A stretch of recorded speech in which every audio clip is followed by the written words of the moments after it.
Step 1, wake up early, gonna rise with the sun. Step 2, get some good, some food in you. Step 3, think real hard about what you wanna be. Step 4, everybody just do your thing. Wake up, today's gonna be a good day. Wake up, today's gonna be a good day. Wake up, today's gonna be a good day. Wake up, today's gonna be a good day. Wake up, today's gonna be a good day. Wake up, today's gonna be a good day. Wake up, today's gonna be a good day. Wake up, today's gonna be a good day. Yo, set your affirmations, aspirations. I got shit to do, the aftermath of preparation. Good food, good mood, blood in circulation. One step at a time, yeah, that's how you make it. Set a goal you control and the steps you take them. I try to pick one thought, have some concentration. And if I make a mistake, it's called education. I try to do this every day, call it replication. Wake up, today's gonna be a good day. Wake up, today's gonna be a good day. Wake up, today's gonna be a good day. Wake up, today's gonna be a good day. Wake up, today's gonna be a good day. Wake up, today's gonna be a good day. Wake up, today's gonna be a good day. Wake up, today's gonna be a good day. So life ain't easy, yo, I think there's a reason though. Ups and downs, just like every different season, yo. Sometimes I'm high, other times I'm barely breathing, though. I always gotta fight and hide from the demons, yo. Negative thoughts are poison, they rot. Head full of flaws, so here come the clouds. They'll never stop unless I can swap all the bad for the good in my head when I'm lost. Yeah, so I'ma fake it till I make it. Positive thoughts are overtaken, I got patience. One day at a time is how you operate a cadence. A flow, you grow, you show yourself a foundation. Stay away from all the shit that causes temptation. I know that I like to do it cause it's sensation. I live my life in my head like a narration. Don't expect greatness, do my best, man, I'll take it. Wake up, today's gonna be a good day. Wake up, today's gonna be a good day. Wake up, today's gonna be a good day. Wake up, today's gonna be a good day. Wake up, today's gonna be a good day. Wake up, today's gonna be a good day. Wake up, today's gonna be a good day. Wake up, today's gonna be a good day. Wake up early, gonna rise with the sun. Step 2, get some good, some food in you. Step 3, think real hard about what you wanna be. Step 4, everybody just do your thing.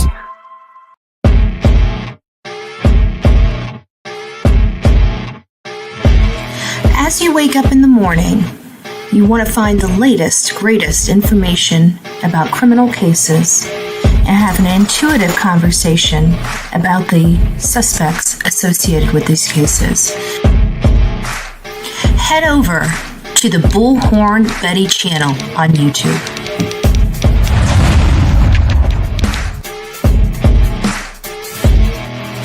Get breaking news right here on the Bullhorn Betty channel.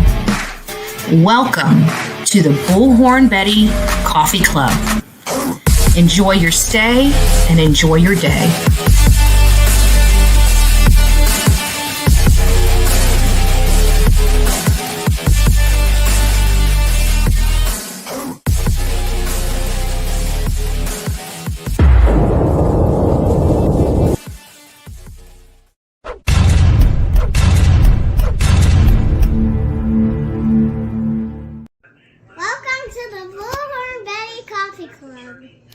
Hey guys, we've been covering the Sebastian Rogers case. I'm Bullhorn Betty, and I had some alarming information sent to me yesterday afternoon. Sebastian Rogers is a 15-year-old autistic boy that disappeared on February 26, 2024, and he has since turned 16.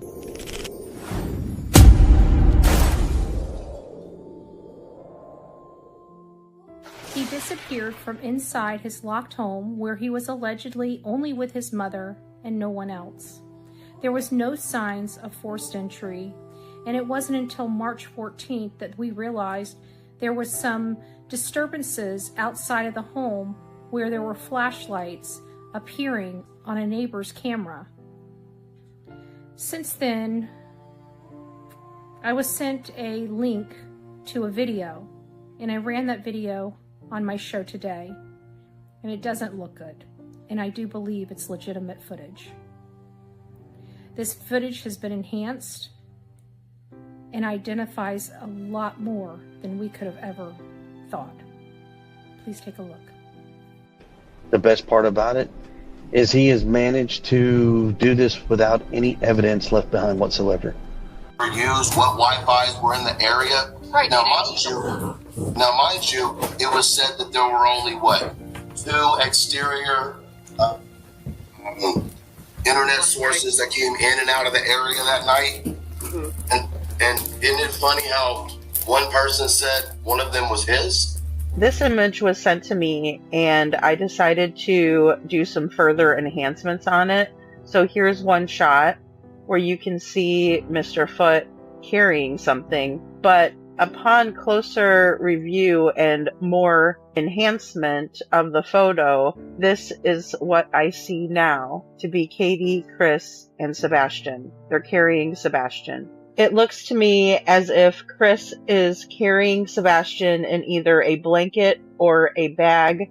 I see a blanket just because of the way the black shape is formed, and it looks like he's carrying him like a baby, and Katie is standing behind him or walking with him. The reason I think this is because when I was enhancing the photos, I could see the differences in the appearance of what looks to me to be a human face. And it looked to me like it was actually a human arm that was draped over the person who was carrying the black blanket, or the perceived person in the black blanket. But here's an example of what I saw. Here you can see the differences and enhancements, and as I enhanced each photo, you can tell that the person's skin stays the same color and the black blanket also stays the same color, so I know that those two images are associated with each other. So as you can see, each time I enhance the photo, you can see that the core images stayed the same. And then there's this little nugget. Let's watch. I drove around the neighborhood, I drove over by the school, and he's already... Now, while I can't replicate this information, and quite frankly, it's highly disturbing for me, it does appear that it's legitimate footage. It appears that it's legitimate footage from the lights video that was enhanced. And it appears that there was 2 people loading a large object into a vehicle. We've heard statements from the stepdad, multiple statements, that we'll never find Sebastian. Boastful statements that the best part about it is he never left evidence when referring to his stepson. Like I told my audience on YouTube, it's time for us to pray. It's time for us to pray for Sebastian. It's time for us to pray that he's found safely and is brought home to his father. God bless each and every person watching this video. It's time to pray. God bless. What we do know as fact, however, is that Seth has been searching for his son ever since his son disappeared. Seth has publicly taken a polygraph. He has publicly produced his work records. This man has done everything he could possibly do, including working with the FBI, working with me to advocate for his son, calling on the national media, getting Nick the Hat and Dog the Bounty Hunter, and we're here with what from the mom and stepfather? Nothing for almost 10 months. Shoddy searches at best, working with an unscrupulous PI, felons, and including one searcher utilizing substances, illicit substances, while searching for their son.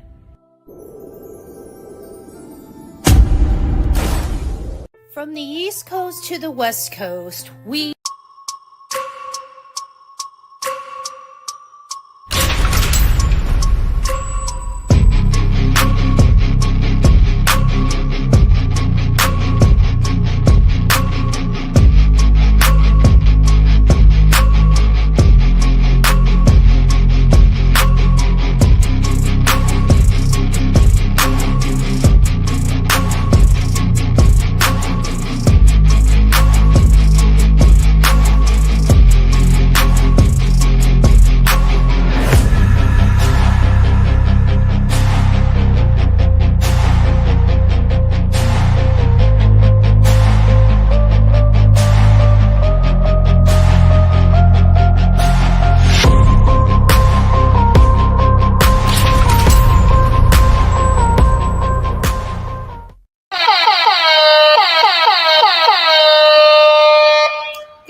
Sunday afternoon.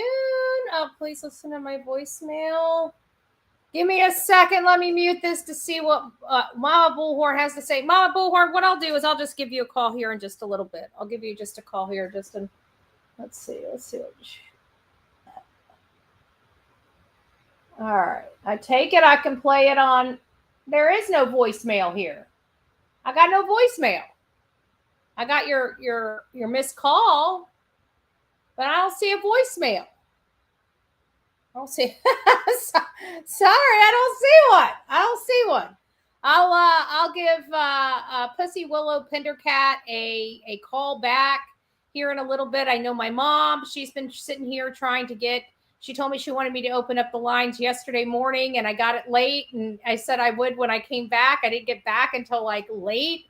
And by that time, everybody else was already live. So I was in their chats and what have you. So I never got a chance to do my live last night. So I apologize about that.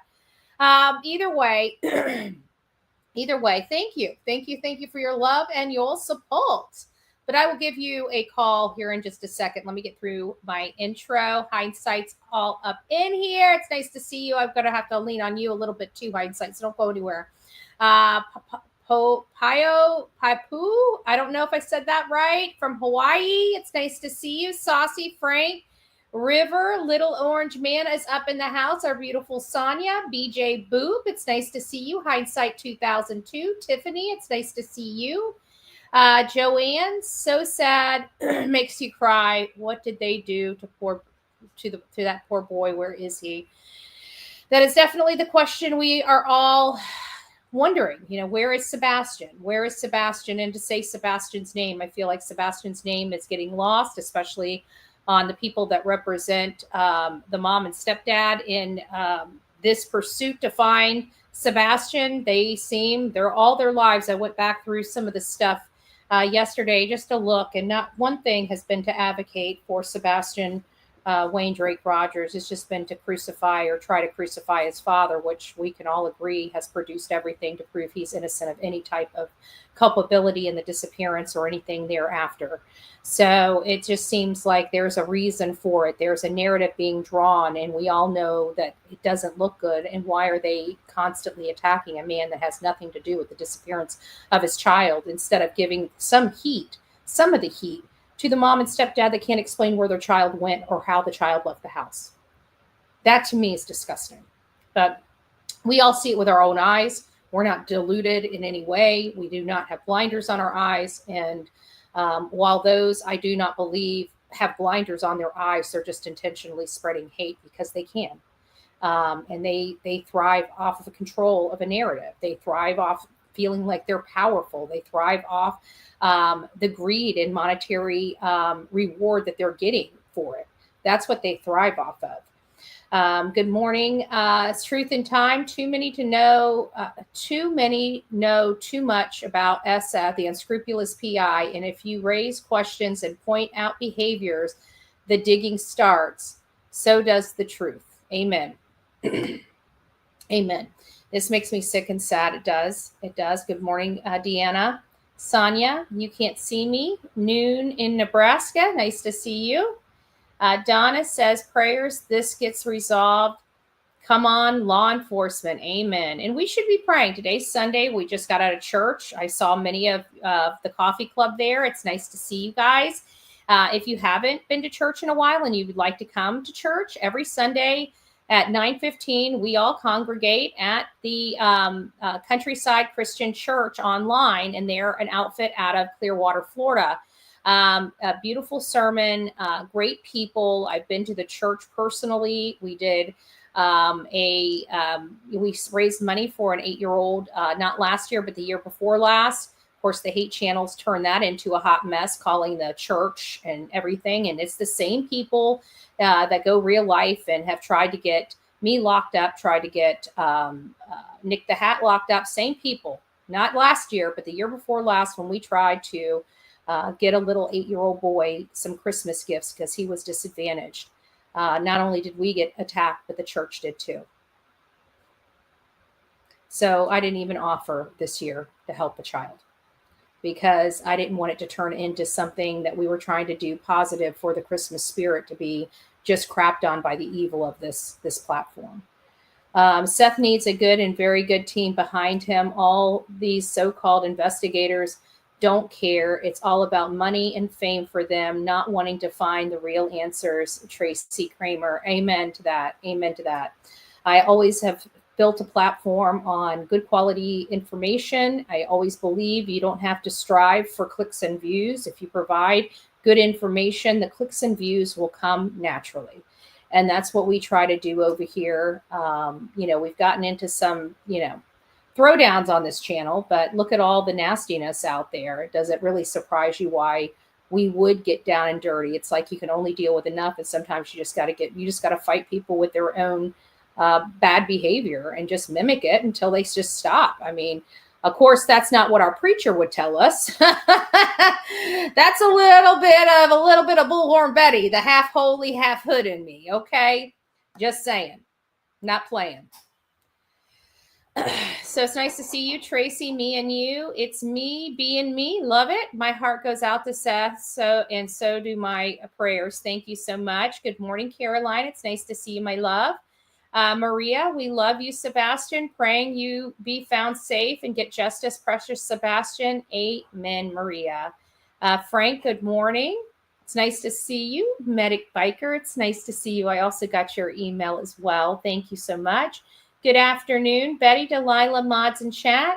Brown Eyed Girls, did you get my email? I'm sure I've been reading emails since 2:00 this morning. Some of you guys got some responses at like 2:30 this morning. That tells you how my night went. Oh, good gracious. I'll check, Brown Eyed Girls. You know what? It might be easier if you just resend it to me so it's at the top of it. So when I get out of here, I'll just see it instead of having to hunt for it. That would probably be the best. But if I have not responded to you, then I probably have not read it. I feel someone needs to come to the public and speak. Everyone is ripping that picture apart, and Nancy Grace video is getting ridiculous. We're going to be discussing that, Mermaid. I'm going to be showing you guys some, because what people don't understand is that people are working on different, everybody thinks that everybody's video is of the same thing. It's not. People are honing in on the lights and they're blowing it up. So different places where the lights have gone, some people are focusing on, like the one that we just saw from Grace's Gavel and Lady Freedom Raw Narrative. That one is closer to the car, where the vehicle was. And I can show you the glimmer. I've got that all picked up. But say like Hindsight's, the one we showed yesterday from Hindsight's, you can clearly see that it's of the person walking toward the vehicle. So you got two different enhancements on two different areas of that film. And so I think that's what's confusing a lot of people, is that one person has this image, another person has this image. We're focusing on one specific image in this. And this is the one that Grace's Gavel and Lady Freedom Raw Narratives put out. And we're also, I like Hindsight's in here. She can tell you what section of the video she got. Okay. The idea that there's nothing behind the lights is a fallacy. Okay. There is stuff behind the lights. We've got people that have been working on these images for quite some time and cleaning them up. You can see the blobs moving behind the lights, but you can't really make it out. That's where a lot of different technicalities start coming in, and people's experience in photo editing, enhancing, that brings that takes all of that black and white and starts putting face and stuff to it. So we'll go over that. We will go over that. So just give me a second here. Let me get through this. Oh, Summy, it's nice to see you, love bug. I hope you're doing well. But I did get, again, Hindsight's in here. So she can answer for the video that she's done. We're going to play that again because I had some conversations with Hindsight, trying to see what we see in the still that I presented. And then she's got, it appears, of the stepfather or whoever it is. We believe it's the stepfather because, one, who else would it be? And the body structure looks like, it looks like a spitting image of the stepfather. And some people are even clearing up the face a little bit. I got some of those images as well. So we're going to be going over a lot. You guys, if you guys are interested in this photo and more information about it, I'm going to try to answer some of those questions in this segment once we get through saying hi to everybody. I'm trying to take my Sundays, because the one thing I feel like we get away from is speaking to one another, because I'm always presenting stuff to you. And so I'm here on Sunday. I really don't go anywhere on Sundays. I don't run any errands. The only thing I really do typically on Sunday is order groceries, which I forgot to do. So I'll do that later today to be delivered here tomorrow. So I figured we'll take Sundays, since really Sundays is our worship days, our camaraderie days, our just kind of, I feel like it's a closer day on Sunday, I don't know why. Maybe it's because we get out of church and stuff. So I want to take a little more time and say hi to you guys individually and talk to you guys directly on Sundays. I can't do it every single day, but what I can do is I can do it at least one day, right? And I can't think of a better day than Sunday, because we're either doing absolutely nothing or we're completely, utterly slammed with church and church activities. So those that aren't slammed with church and church activities are probably doing a whole lot of nothing, like I am on Sundays, where we're just trying to, but we still need something to do and still need somebody to talk to. So here we have it. Pam, it's nice to see you. Good morning, everyone from mild North Texas. I know we're finally starting to get a little warmth outside. I will tell you, I'm enjoying it. I know Delilah loves going outside to play with her ball, and she knows if mommy is freezing cold, she ain't playing ball. So she's been enjoying life a little bit more this week than she was the last week. VA, it's nice to see you. Carrie Chatterbox, good afternoon. To Betty, moderators in chat, thank you so much, love. Thank you so much. Me and you. It's nice to see you. And then, of course, Summy, thanks for all your hard work. Thank you, guys. Thank you so much. Prayers for Sebastian, Joanne says. We've got Medic Biker. I think I said hi to you. Good morning. Mama Bullhorn has something to say. Mama Bullhorn always has something to say. Have you guys heard me talk here on YouTube? The fruit doesn't fall far from the tree. Okay, I'm just saying. Oh, wrong one. Wrong one. Willow Pendercat says, I have my own ideas as I have studied the linguistics and deception body movement. Watch their non-dominant hand expressions. Interesting. Thank you for that. Saucy says, Betty, what about that picture of what I thought was a bruise on Katie's chin? Have you had a chance to look at it? I did. And, Saucy, I did see it and I did analyze it. The problem, and it was from the green shirt. You sent it to me a little while ago, if I recall. And when I looked at it, the one reason why I was kind of short for time when I reviewed it, but I did take time to look at it. And then I went over, because sometimes screenshots and different phones have different pixels, different colors, even though they're the same, like a red, but sometimes it's a little bit of a different.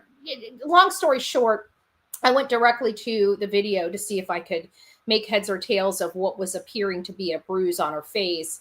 And I couldn't determine whether it was shadowing or a bruise. It's not that it didn't, I just couldn't. And I was meaning to go back to the photo to analyze it a little better, because that's what I had to do with Sebastian, the bruise on his neck, right on his Adam's apple. I didn't come right out with it. People were talking about the bruise. It was like a month or two, because that was when I had an opportunity to really analyze that photo and look at it and really get an idea of where the light was coming in, and just look at it.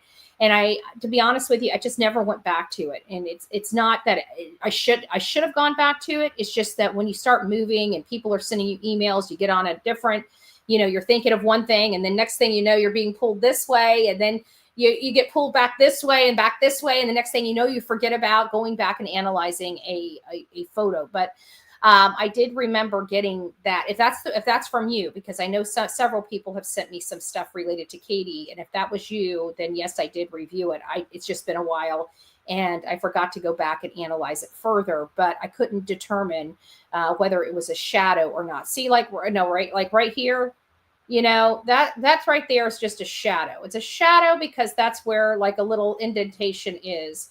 And so in some cameras, that would probably look like a bruise. Like I've got, sometimes I get bags, you know, from not sleeping well. I actually look pretty good for not sleeping last night because usually they're really deep and they're really right here in the pockets of my eyes. And sometimes before I was wearing glasses, when I was here presenting to you guys, and I didn't wear makeup like I am, it's a Sunday. I'm not going full dress for you guys. You guys, I mean, it's just not our environment. You know, we don't have to doll up, but if we want to, we can. However, there have been some say before I had my glasses on that I'd come here and you could see like the bags where it looked like I had a black eye. And people would say so, and it was just from lack of sleep, right? So it's shadowing. And then, of course, if I didn't have, like, I have better lighting now than I did several years ago. So obviously, those in bad lighting looked even worse. So I don't know if it was just trolls trolling or not, but you know, it does have to do with lighting. So I've got to go back when it's not obvious on its face, I've got to go back and analyze the photo. So long story short, long story longer, that's what happened. That was just a long way around the block. So I feel bad. I feel bad because I remember that photo and I was supposed to go back and check it. And now I realized I did not. I know Max jumped in the retention pond, but how frozen were they? That has not been brought up. Wondering. I know it was cold, but I don't think it was the temperature had dropped to freezing temperatures. But I'd have to imagine if you were in that type of water, because, you know, obviously water takes longer for it to cool down, and it takes longer for it to heat up. So when water's cold, it takes longer to heat up, but it stays warmer longer. And then vice versa. So I'd have to think that it was cold water, that if you stayed in the cold water for a significant amount of time, that hypothermia would set in. However, I don't think it was at a level that was freezing or frozen. If that's what let me make sure I answered that. Thank you for 26 months. Oh, where was I just reading? Is it this one? No, where was the one I just read that? Oh, here it is. Sorry, it's derail. Sorry, I didn't put it up. So that's kind of what I have. Hey, dreaming of blue skies and sandy beaches. It's nice to see you, love. Erna, it's nice to see you. Sunstar, good morning. Check your email. You might want, okay. All right, perfect. Thank you. I will do that. And everybody else, oh, thank you. Thank you, me and you. It's nice to see you guys. Yeah, don't forget, we are still raising funds for our legal expenses. And so I put a goal in chat just to remind everybody, for those that would like to participate. And of course, the goal's only for super chats. But I set it for any nomination of super chats. It doesn't have to be $5 or more or $2 or more. It's just any super chat. I thought it was for super stickers too, but I've noticed that some of you guys put super stickers in here and it doesn't go toward the goal. So just a little food for thought. I do appreciate all the love and support that you guys give me. Without you guys, you know that none of this would be possible. And we wouldn't be where we are. I truly don't believe we would be where we are social media wise related to this case. I think this case would have not made it as far as it did if it wasn't for the love of all of the people out there that are supporting Sebastian.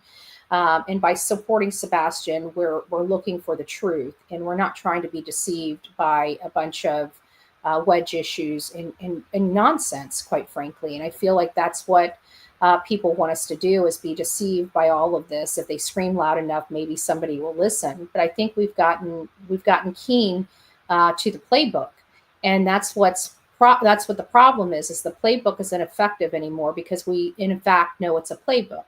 And we definitely know, based upon an April interview on Web Sleuth, that Chris does believe that this is a game and he wants to play this game. So that's what I've been able to convey on that. So without further ado, I know my mom, oh hold on a second. I know my mom's been texting too. Let's just see what Mama Bullhorn has to say. So she knows I'm calling. She's watching.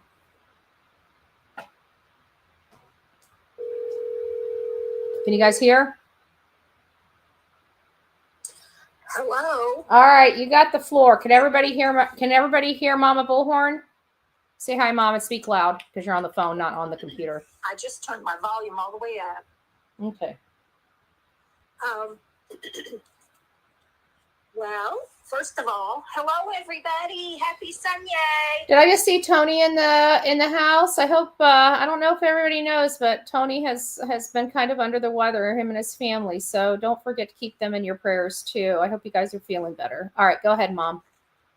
Well, I've been keeping my mouth shut until I talk to you, and I wring your ears off like yesterday while you were driving. So, well, one of them is I invite everybody listening to replay yesterday's show of CP talking with your eyes closed. In other words, when the interview was with him and Seth, the questions before Seth came on, where he was so condemning and absolutely narcissistic and wanting to get everything crystal clear, I invite you to close your eyes and listen to the whole thing with your eyes closed, because you'll pick up our intonations in his voice, which are giveaways. Yeah. And the other thing is, I've been studying. I have a couple of books on linguistics and truth-telling, how to spit. One of them is called the S Factor, and I think I gave that to you. Yeah. But it's all about.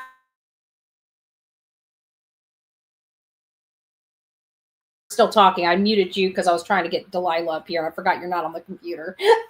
Sorry. Go ahead, Mom. I think I gave you one of my books. It's called The Yes Factor, and it's all about our unconscious when we're trying to be deceitful or untruthful. I won't say actually lying. Some people literally have mastered lying, but your body does unusual tells. Like your eyes look to the left and down. Let me ask you, aren't our parents professional lie detector tests by the time we're 18? Absolutely. Okay. Just thought I'd throw that out there, because I really think that, like, especially moms, they're the ones that have the eyes in the front of their head, the eyes in the back of their head. They can be cooking and they'll already know, like, they don't even turn their head and they're like, you two knock it off. It's like, how did you know we were doing anything?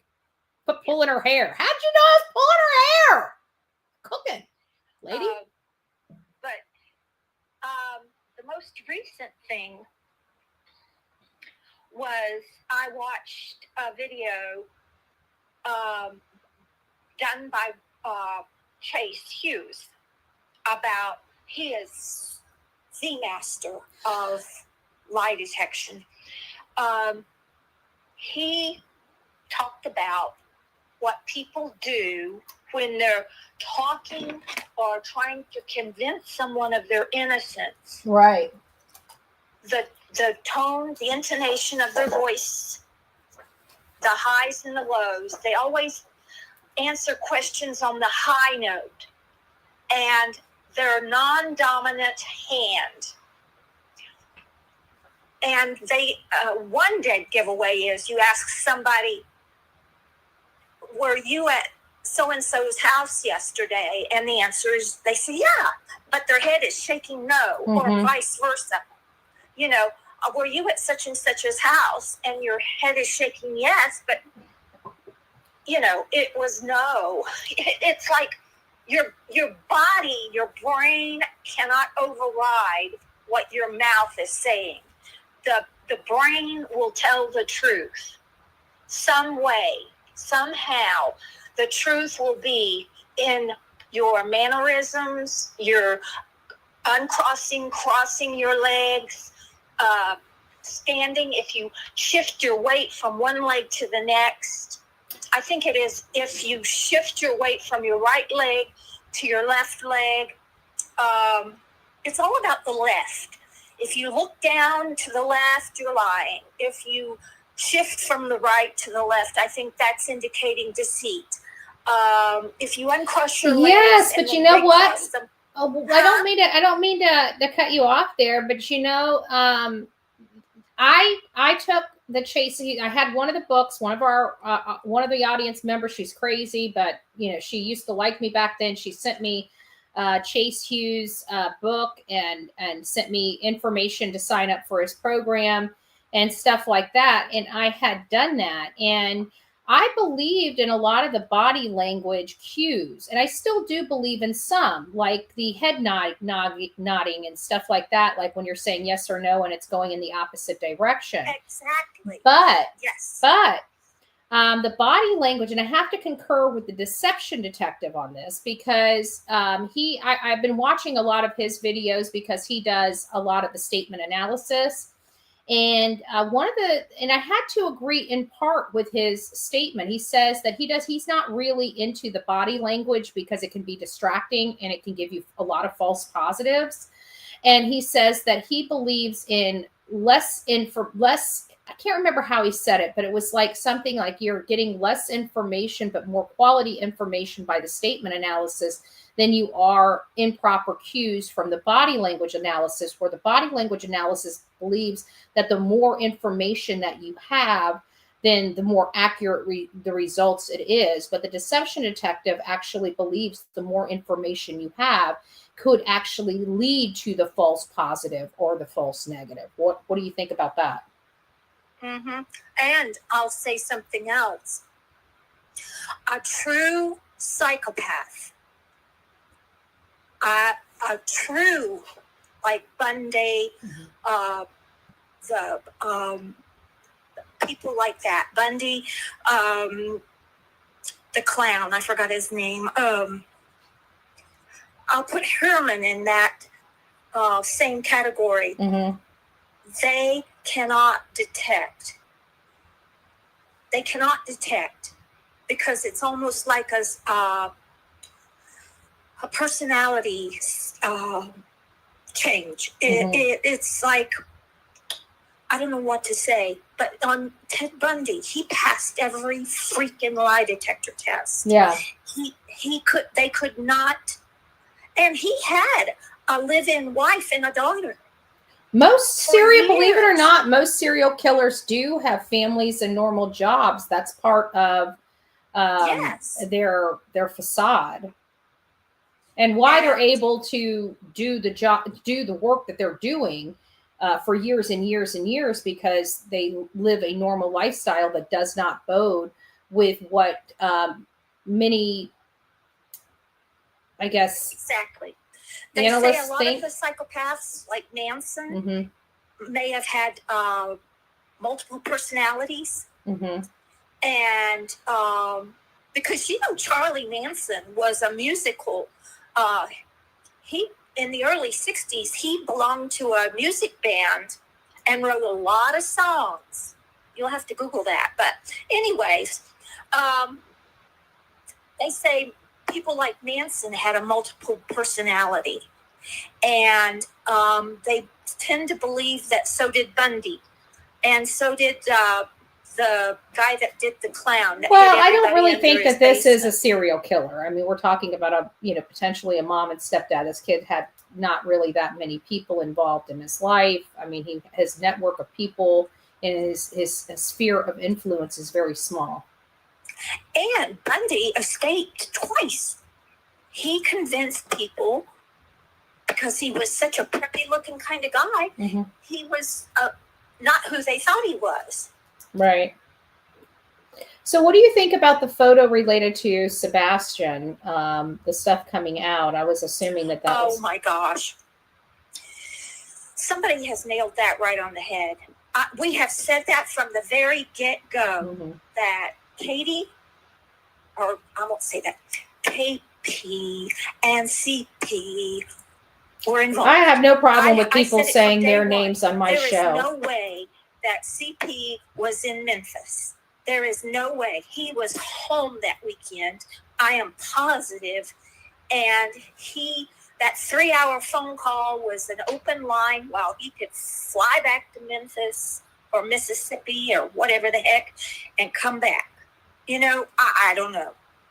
But whatever. Yeah, I think at minimum it shows. John Wayne Gacy. I think at minimum it shows their alibis. They lied about their alibis, I think, at minimum. Absolutely. And the time. Mm-hmm. The window of time is all skewed. Mm-hmm. Because I believe something happened to that child before 10 o'clock that night. That would give another layer of complexity. Because the time frame doesn't add up. Okay? It doesn't. And Chris even said when he was referring to Sebastian disappearing, when he was a hothead on Web Sleuth, he clearly believes that Sebastian disappeared on Sunday night, not Monday morning. Right, exactly. So I'm saying, you know, people make subconscious, like, words. They say subconsciously words that aren't the truth against what they've already said. Their brain, okay, my granny used to say, if you tell the truth, you never have to remember what you said. Right. If you lie, you always have to remember what you said. And you can't do that. It'll change. And somebody will catch you in the lie. You know, it's terrible, but true. Right.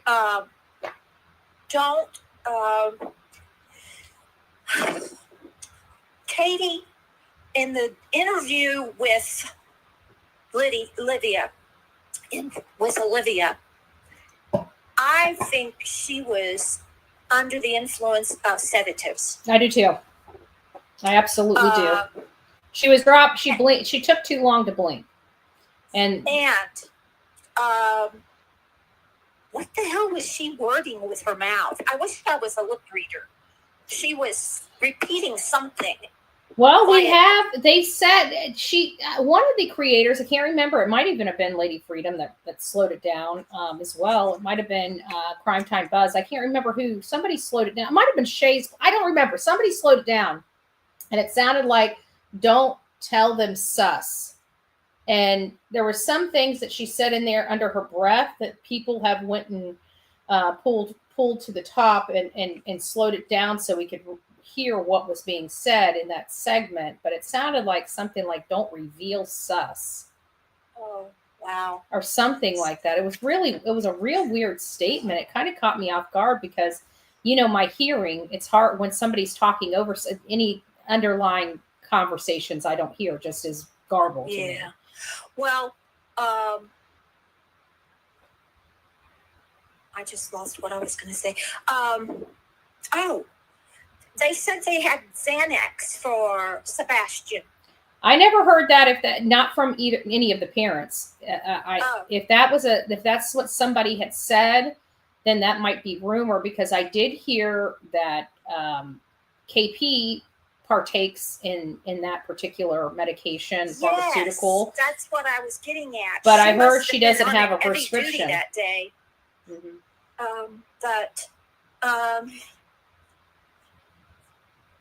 Boy, do I have a crazy story about Xanax. Well, we're not going through it right now. So, do you have anything else to contribute about the photo or Sebastian? The car. Mm-hmm. The car. That night when they were putting whatever it was in the car. Could that have been a pickup truck? Because it looked like they lifted it up and over. Like a I don't know. I have not overlaid. The only thing I overlaid was the SUV, and people are saying that they don't believe it's the SUV. It fits perfect, but, you know, then I started seeing some things because these, you know, obviously these lights might, you know, support that it's not the SUV. But I've always put the disclaimer that this is this is not scientific in any way, shape, or form, just my opinion. But I've never tried. I tried to get the truck. I think I have the side angle of the truck. So maybe this afternoon I'll try to line it up and see if it could fit in that area. The other thing, what was it? Oh my gosh. I've got so many things I'm trying to say in such a short amount of time. Well, then don't. Let me just move on, and we'll have a conversation. Oh, hey, Turkey Man. Hey, Turkey Man.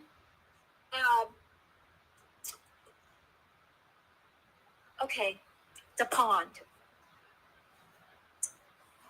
I have a firm belief that they planted things with scent. I honestly believe they planted red herrings. Anything they could do to throw scent dogs, any one kind of dogs off the tracks. And I think the dog hitting on the pond was one of them. You think maybe they caught word of that, or felt like that was the reason, and that's the reason why they said it was a false hit? Yeah. And the culvert. I think one of the dogs hit the culvert. I think Chris or KP. I think they laid him down. I think they laid him down there. Well, no, I'm going to tell you what I think. Well, get to it, Ma. We're running out of daylight here. We're on 16 minutes. You remember Brinks refused to give the KBI authority under a warrant to search the truck, the company truck. Oh, the Brinks refused to? I didn't hear that. Security of customers, passwords, yada, yada, yada. It was under the Security Act. I never heard of that. When did you hear this? This was really early on. Okay. Well, if you find that information, send it to me. This is the first time I'm hearing about it. Vinnie Politan, way in the early days, said something about Brinks pulling the customer security card on the warrant. And I have said from day one that they put the cameras, the security cameras, and everything in that van until after everything was over. And no one would know whether it's their cameras or the company cameras in that truck. Right. But by serial number, I mean, there's ways to track any of this stuff in but Brinks wouldn't allow them to search. Well, they're not going to have much of a choice, because they just, if Brinks won't do it voluntarily, they just go to a judge and have them doing it involuntarily. So there's a lot of things that have not been done, okay? Because the Tennessee has hardly any law enforcement. They have had such high cuts of funding for everything. Tennessee is almost bankrupt when it comes to law enforcement. Yeah, I've already talked to my audience. I've been screaming at Bill Lee to release funding. But, and they can't afford to run tests. They have to pay the FBI or TBI because most local municipalities do not have the equipment at all. We are very lucky here that we have sheriffs that are completely set up. And, but Tennessee, it's terrible. And they have to farm out all their evidence to either TBI or FBI. Well, then they still have to pay for it, so they don't even submit it.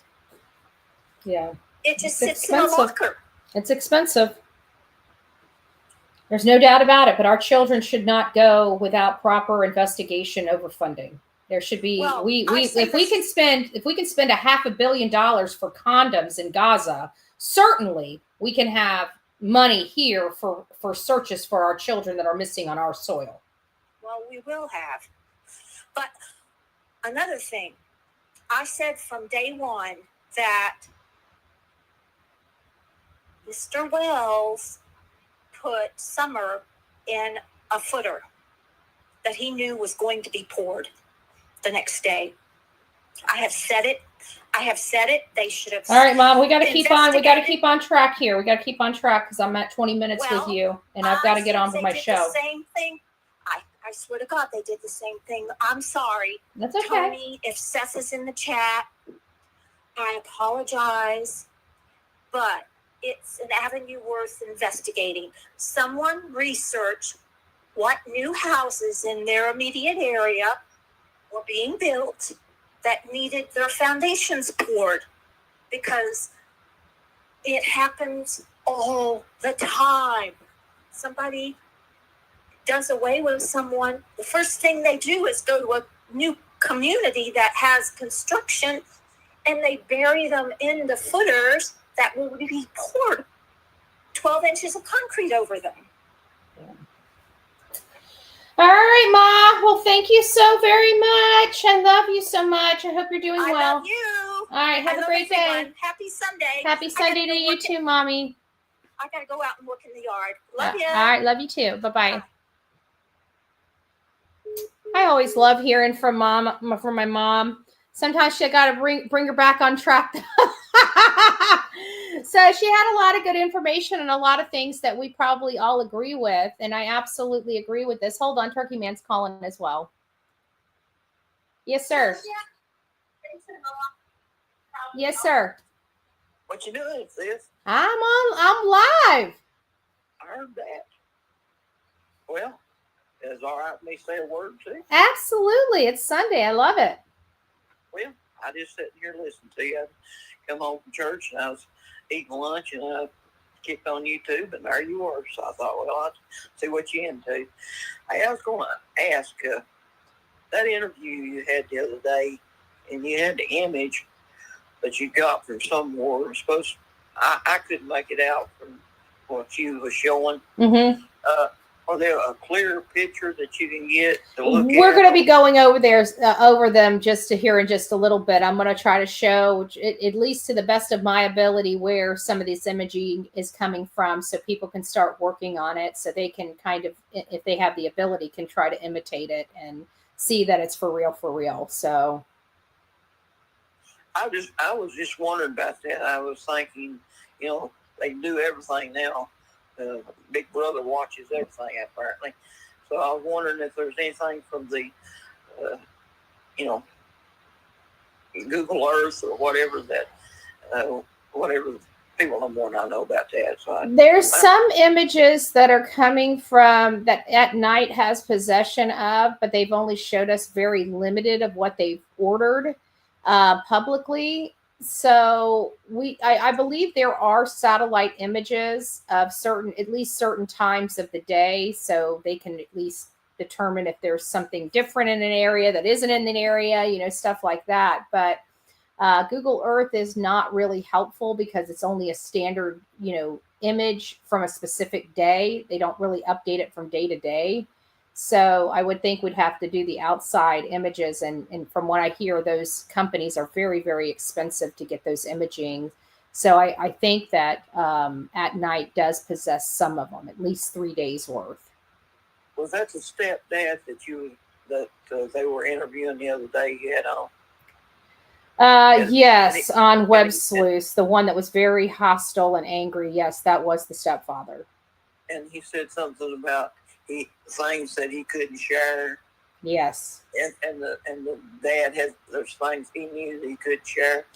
Yeah, he was basically, in that statement, he was basically saying that him and Katie have the most amount of information from law enforcement, that Seth has some of the information of law enforcement, and either way they look at it, nobody can share anything, is basically the context of what was stated. I wonder what he would tell you, the dad, on that statement. Yeah, I wonder too, but when I do talk to Seth, I try to keep his mind on other things, just trying to talk to him as a friend instead of, so one of those days we'll have an opportunity to speak with him about and ask him some questions, but I try not to bombard him with questions when I speak to him, because I just feel like he needs support more than anything. I think this is one of the most tragic things that's been out there in a while. There's a lot of tragic, Yeah. but I mean, I think this here goes in the cake. Hey, by the way, did you see my granddaughter? Precious. Congratulations. Oh yeah. Well, anyhow, I want to get out. I sent you the message today. I don't know if you got it or not. I did, and I've already posted it in our community chat. Thank you so much. Well, I got to go get surgery Wednesday. I've got to have teeth done, so I won't be preaching next Sunday, but I'll put out the gentleman that's going to fill in for me, and just pray that I can get a good recovery, because that affects your talking. Yeah. And so just keep in your prayers, and if you need anything, just give me a call. You know that. Yep. I wish you the best, and definitely pray for speedy recovery. But we're not going to let you leave without you blessing the channel. Okay, we can do that. It's a good day. First of all, I'd like to say that let's remember our president and all the new elected officials that's going in. Let's remember in prayer. I know we prayed diligently before the election. In fact, my wife and I prayed and fasted for 40 days before the election. But now is the time to really don't quit. It's time to because we have so many things that we need to be praying for, because our country is such a we're seeing a direction going that we need to go, but we need to continue praying, because as we know in the Word, it says Satan is going to and from, seeking who he can destroy, and we know that. So we're in a spiritual warfare day to day. Let's go to the Lord in prayer. Let's remember, as we pray, let's remember all the ones that's missing. Ask, Lord, that you would be with all the families of missing loved ones, and especially these young ones, these children. And ask, Lord, that you put a special blessing around Betty, and be with her, Lord, and put a hedge on her at cover, because it seems like every time a person that tries to do good, that they get attacked. So ask, Lord, that you would just put a hedge and close those mouths of those that's speaking evil, just like you did for Daniel in the lion's den. And Lord, to just put a blessing around her. Ask, Lord, that you'd be with each one of, we call them the coffee bean, or coffee club members. We got to know them through this, and we ask, Lord, that you be with our friends and their families, and bless them. Be with our country, our president, our leaders, and be with us, Lord, as we go through and do your will, that we'll be the servant that you have us to do. These things we ask in your name, Jesus. Amen. Amen. Thank you so much, Turkey Man. I appreciate that. We'll see you later. All right. Take care. God bless. Aw, beloved Turkey Man. I love it. Love it. Got Mama Bullhorn and Turkey Man all in one show. Wow. Wow. I love it. I love it. So before we get started on our actual segment, I want to just thank all of the people that are here and helping. I just really do appreciate all your love and support. It does help us keep going, especially in the hard times that we do face here and there. Melanie, thank you so much. Sonia, 31 months. 31 months. God bless you. God bless you. I hope you're doing well, my love. Pussy Willow Pendercat, thank you so much for that. Summy, thank you. Thank you so much. She says, thank you for all your hard work. We have Me and You says, love you, Betty. We love you too. Our beautiful Patriot Woman member for 5 whole months. Wow. And has gifted 5 Bullhorn Betty memberships. Thank you so much for the gifted Bullhorn Betty memberships. If you received your gifted Bullhorn Betty membership, please don't forget to tell Georgia Patriot Woman thank you. And for those that got those gifted memberships, welcome to this crazy crew we call the Coffee Club, i.e. the Insane Asylum. It's nice to see you. Welcome aboard. Welcome aboard. Thank you so much, Ashley. God bless you. Me and You. our beautiful Mally Cat gifted a Bullhorn Betty membership. If you received your Bullhorn Betty membership from Mally Cat, please don't forget to tell her thank you. Welcome to this crazy crew we call the Coffee Club, i.e. the Insane Asylum. And the same goes for Only M, gifted 5 Bullhorn Betty memberships. Please don't forget to tell Only M thank you for those gifted memberships, and welcome to the family we call the crazy family we call the Coffee Club, i.e. the Insane Asylum. And one for good measure. If you're the one screaming next to my cell, I'm going to tell you about yourself.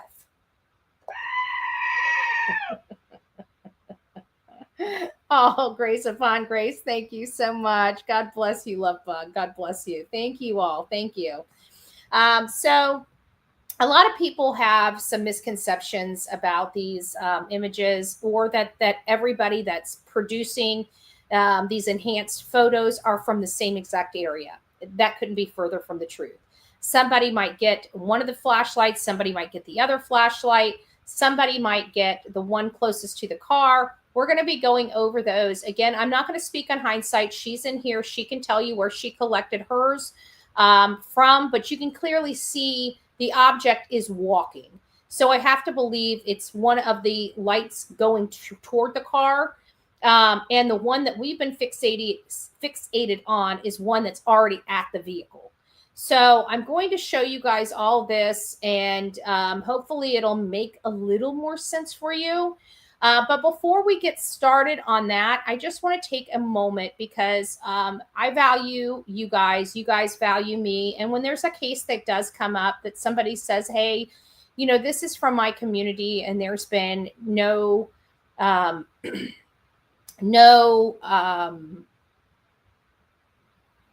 movement on it, and they understand I can't just dive all into all these cases, but to promote one or just to bring awareness to a case, I don't mind doing that for anybody. I always behoove everybody that's in this chat to sign up for Bullhorn Betty True Crime. You got to answer 3 questions.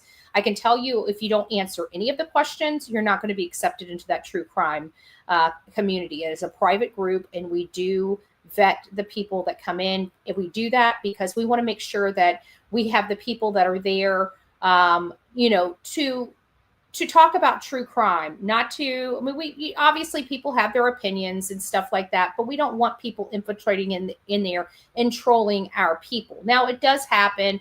You know, we do the best we can, but those things are resolved very quickly, and it's a smooth process in there. So if you guys would like to go in there, that is a great place.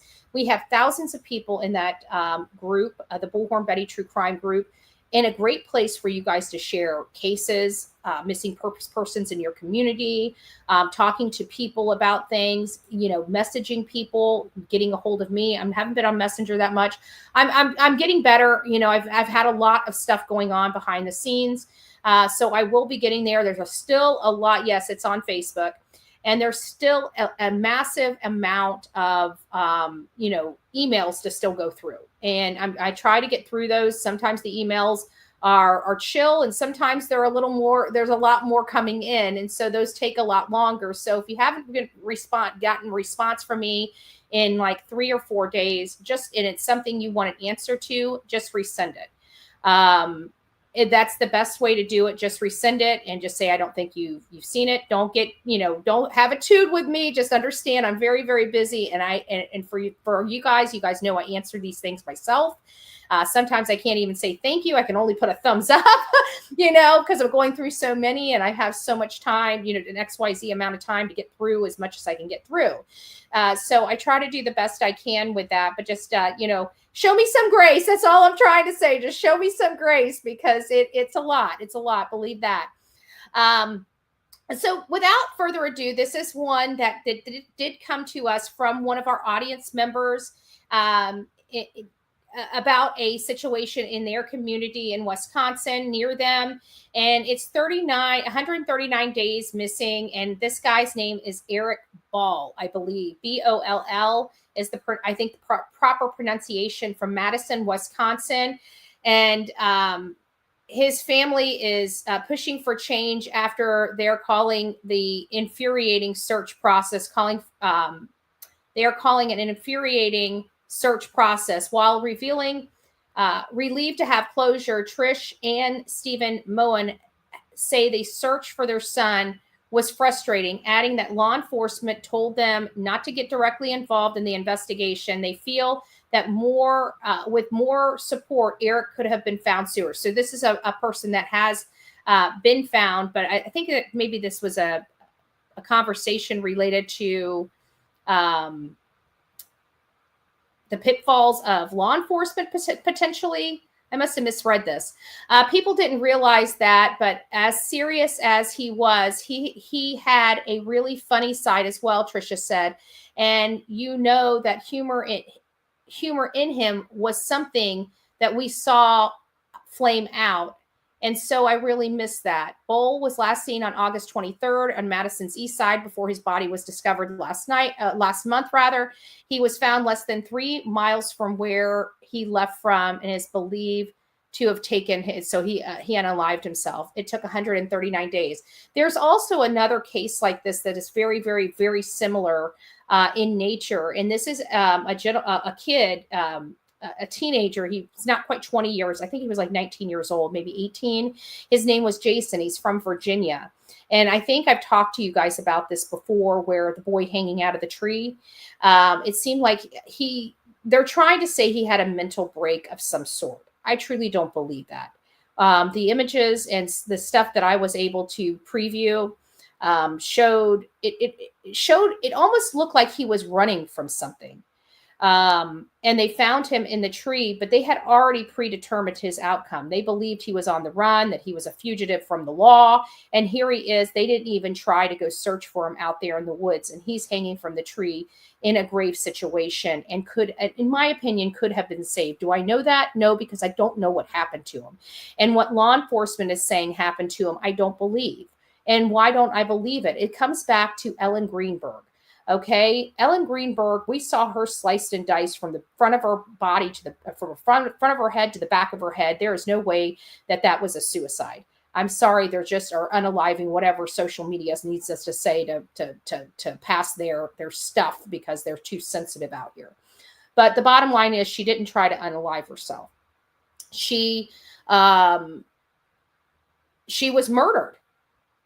And because they did such a crappy investigation, they didn't want anybody to know that they'd done a crappy investigation, and they contaminated the crap out of the scene, and they caused a lot of problems. They didn't want to have to deal with that. So they just all got together, conspired together. Law enforcement, the coroner, all of them conspired together to make this a suicide, which it's not. We can clear, I mean, we do this all the time. If you believe this is a suicide, you show me, and use a fake knife, obviously, but you show me how you're going to stab yourself in the back of the head with that long of a blade and have those type of wounds. You can't. That was a brutal attack that woman went through. A brutal, and I mean brutal attack. I believe it is her fiance that was responsible for that. She was showing a lot of hesitation there in her final days with work, with their relationship. They were about to get married. There was a lot of stuff going on. But again, they chalk that up to suicide. Now, on the other hand, on the flip side with Jason's case, I feel that they're saying that this was an accident of his because they do not want to acknowledge that they screwed up this case and that this boy was murdered. There was one eye that looked like it was beaten out of its socket. The other eye was normal. Now, mind you, this is great decomp. I mean, I saw some really disgusting photos that I would have my channel brought down for if I showed you. But I got to see the autopsy photos and everything. And there was just on this boy named Jason, one of his eyes was literally bulging out of his head. And it made me feel like he had been beaten. And the coroners are just looking past that. I heard the recording of his parents talking to the coroners and them specifically asking that. And the coroner could not give them a direct result and say, no, there's nothing weird about that. Wait a minute. One eye looks normal. One eye is bulging out of the head. Somebody needs to explain that because it sure does look like a black eye. I'm sorry, it just does. And law enforcement left him out there in the woods because they had already predetermined what the outcome of the case is instead of just following the leads in the case. That young boy perished in that tree. They didn't find him for months and months and months later. Again, I'm a black the blue person, but understand that just because I'm a back the blue person doesn't mean that I'm going to not see issues. Because I am a back the blue type of person, I understand that people are normal and mistakes are happen. One thing I can't stand more than anything in the world is somebody that is a police officer, law enforcement, part of our judicial system, intentionally and willfully doing something wrong. Okay? That I will not back. I don't care what you wear. Okay? I don't care what you wear. You can be the freaking Pope with a badge, and you start fraudulizing documents, putting fraudulent information, false information on documents, trying to cover your own ass. I have a big problem with that, because good law enforcement takes responsibility and accountability, and they don't make excuses, because at the end of the day, we all make mistakes. Okay? So when you try to cover up your mistake by hiding it, lying about it, that's not the type of back the blue I'll ever do. I expect them to be strong. I expect them to be disciplined. I expect them to be respectful to the community in which they serve. You do that, that's the back the blue that I back. Okay? People that lie on affidavits, people that do underhanded crap, people that have given up on their job because they feel their job is given up on them. You are a danger in the criminal system, in the criminal justice system. When you stop caring, you are a danger to your community while you wear that badge. So again, this one was 139 days. He could have been found a lot sooner. It was from law enforcement. We just heard last week that a young boy disappeared, Trenton Isaac, and he disappeared, and law enforcement wouldn't even take a missing person report for him. Not even a missing person report for him. So it does paint a picture. We need some more good law enforcement officers that are out there that will help. And I'm sorry that I misunderstood what I was reading here, but now that we got a good understanding of it, I'm going to get quickly over to the flight information here. I think it's important that you guys hear the flight information. This is related to the DC wreck, not the Philly wreck. And I found this a little bit interesting. We're going to watch about just a few moments of this, and then we're going to move on. That you see that look like a fence that go around, that's just the TFR that's over the DC area. Now, notice this is PAT 25. Note the call sign, Priority Air Transport. It originated what looks like out of Langley, okay, that's CIA, okay. And then you'll see it, it's going to flash a couple times as it comes across, but you're going to see it start to come in. Remember I told you guys? You guys remember that?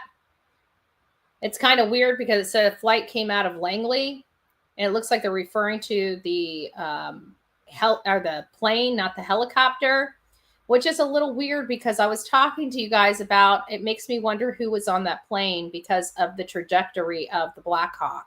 You know, if there was somebody that was America's enemy, you know, yeah, they would hide it from us, but they would definitely have an op that would take somebody that would cause great harm to our country down. And, you know, unfortunately, the casualties are just that. They're casualties of the situation. But I don't know if that's the case. I just know that there's something here that just doesn't sit right with me. That's all I do know. And it looked pretty stinking intentional from where I sat. To kind of that tighter circle, it's following the Potomac. Okay. Now, when you get a little bit further up, and we start to approach the crash area, what I want you to note is, note the heading as to where this thing is flying. Okay. As it flies, it follows the Potomac. Now, keep in mind, if you've ever flown into Washington, D.C., typically they do follow the Potomac, and that's their runway approach. Today, it was coming in off of runway 33, which is coming across the Potomac. So traffic would be coming across this area. All right. Now, you notice that it is flying along the Potomac. Again, normal, but you're getting close to a Class B airport, which means major traffic coming in. Okay. As this thing comes across and you've got traffic that is heading across the Potomac to land, right? I want you to notice, this is the thing that caught my eye, the mainly, all right? The heading that this Black Hawk is coming in would be looking directly at an airplane that is approaching the runway. Okay? So note that. He's going to see it. This aircraft that's coming in has got landing gear lights on, everything. It's on final approach. So gear down, flaps down, airspeed. If you guys saw it, I mean, that plane, that passenger plane was lit up like it was bright. You could see it from all the way over. You could barely see the Black Hawk, but you definitely could see the plane. And you could see the shadow of the Black Hawk T-bone, that plane. And there's one angle of it that I swear I saw this helicopter drop down a few feet to make that impact. But it was before they collided. It was further back. You just get this clip that they cut off, and you see it going down and then straight over, and almost like an upside down L. And I don't know. I have some problems with this one. Speed is probably around. I'll tell you right now, I have some problems with the PA one too. I'm not going to go through those. We'll go through those this evening. I'll show you some photos of that. I know they're saying it was a plane with a pediatric patient in it. I need to show you the sidewalk or the area where it landed, because I'm sorry. I don't know how to take that, but it surely to me didn't look in any video like a plane. We're being told it's a plane, but everything we saw did not look like a plane. It looked like a freaking missile hit. And I'm not going to say anything different. I don't want to spread misinformation. I'm just telling you what my initial thoughts were when I saw it. They're telling us it's a plane, but I haven't even seen the debris. I haven't seen the plane debris. I saw one little clip of this pointed nose, this pointed, very, very, very pointed nose that had a emblem of a medical emblem on it. But it was such a strong point. It's like, where did that come from? It's not a wing. It's not the side of the plane. It was a whole cone at the tip. So we'll have to go over that and look at those photos. But it's there's no point in talking about it, because law enforcement and the government's going to tell us it's a medic plane. But I'm saying that there's something funky with that, and everybody's being censored from showing any images of it. It's being censored all over apps. They're not stopping the information from going out, but they're sure making it uncomfortable for creators talking about it. 165 miles an hour for a CR J700, right, on final. So this thing's coming in. He certainly has to see this, right? Because notice the heading as it's coming in, right? You've got one aircraft taking off that banks left, right? And he's still heading down that Potomac side, right? Again, note the heading. He's looking directly at this aircraft coming into his sight. This is where I think this gets very suspect. That right there is your American airline. Oh, so the Cat 25 what we've been seeing with the getting ready to land, coming across this yellow plane. This right here is the Black Hawk. So we were right. The Black Hawk came from Langley, which is an area known for CIA and CIA operatives and things like that.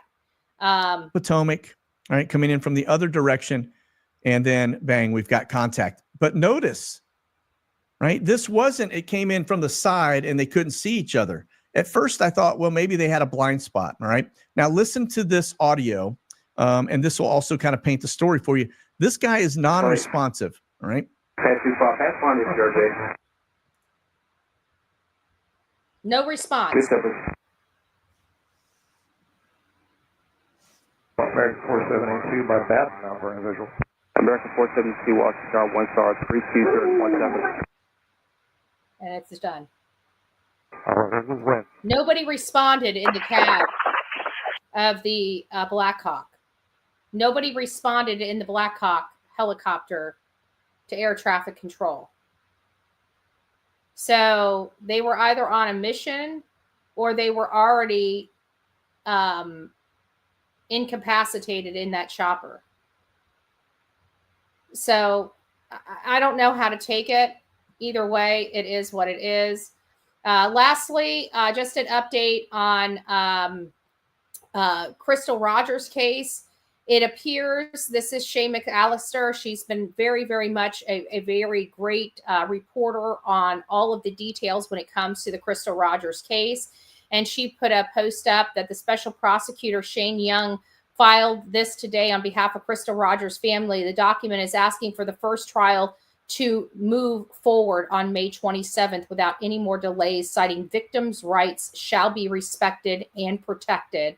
This is a new option for prosecutors after the 2020 vote to change the Kentucky Constitution. And that's what it's about, folks. You guys wonder why I do what I do, because sometimes when you have or see something, it's time for you to take action and get laws passed so these things don't happen again. Now, this is hindsight's. Now, I just want you guys to see this. Hindsight is in the chat. She can answer for her question. Everybody's wanting to know where this came from. I can tell you it came from the lights video, and it is a part where the light is moving versus stationary. Now, the one that Grace's Gavel and Lady Freedom Raw Narratives worked on looked like the images near the vehicle. So I want to show you, because you can clearly see this is the image walking. So this is a lights video. This is the image walking. You can see that it's moving. It's from the lights video that was dropped. Okay. And they're able to look past the light, really hone in on the image. This is from the lights video of the woman walking toward the car. Okay. So this is a different area of the film that was enhanced by hindsight. Now, her enhancements are different than the enhancements that we saw from Grace's Gavel. They're different areas of the videos. Okay. We had 3 lights videos released. One was leaked. They're all leaked by neighbors. One was leaked through Nick Barris, and I can't remember who the other 2 were leaked from, but they were from the same neighbor. Okay. And Nick Barris had the lights coming from the backside of the Proudfoot's home and then off the camera. Another one showed them coming from the Proudfoot's home to a unknown car. And there were other ones that were just focused on the lights in general in that. So this was probably, I don't know if this was from the one of them walking to the car or Nick Barris's video, but it was from one or the other of those videos. Okay. We are going to get over to some information that I think is important here. Let me get to some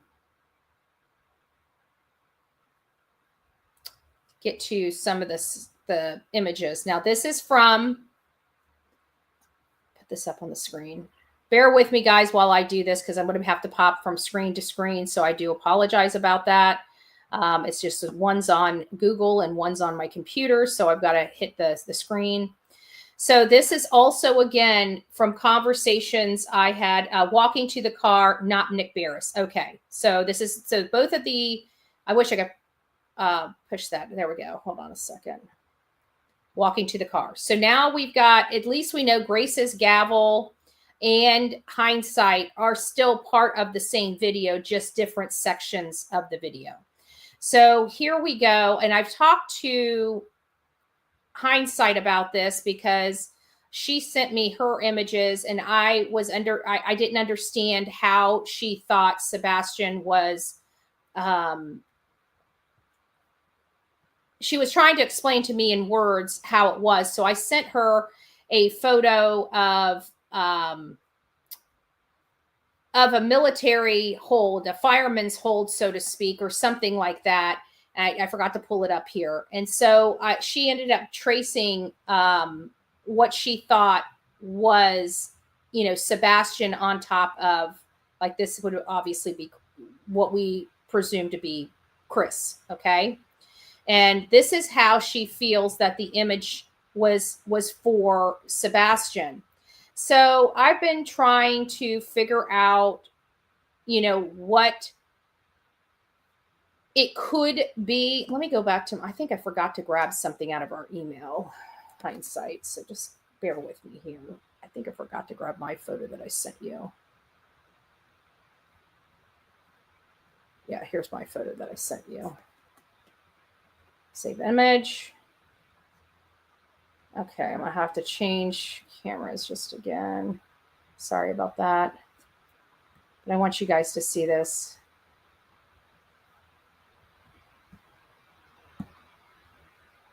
Okay, I think I can, not sure. All right, so let me see if I can now show you this image. So I was asking her about this one and said, is it something like this? And then that's when she drew that on there, because I thought maybe it would be a situation like this. We all have seen something like this before. And I was wondering if it was that. And of course, she said maybe something similar, but not quite like that, and provided us this. So it is, did I hit the wrong one again? No, I didn't. Okay, so I just need to bring it up. So this is kind of the configuration, and maybe you guys can look at the image by the vehicle and see if we can make this or see this particular image in that. Now, so there you go. That's kind of where hindsight believes, while he's walking to the vehicle, the position Sebastian would be on him from the lights video she analyzed. Okay. You can find, I don't know where the specific lights are, but I do have a reference point you can go to see the lights video, and we're going to be getting to that here in just a second. And it's Bed Crime Stories had the videos, so I'm going to go ahead and pop that in here if you guys would like to find the videos and work on the lights yourself to enhance them. They came from, I know that there's clips of them in that link right there. We're going to go over just one because I think this is where Grace's gavel, as well as hold on. I believe this is where Grace's gavel got their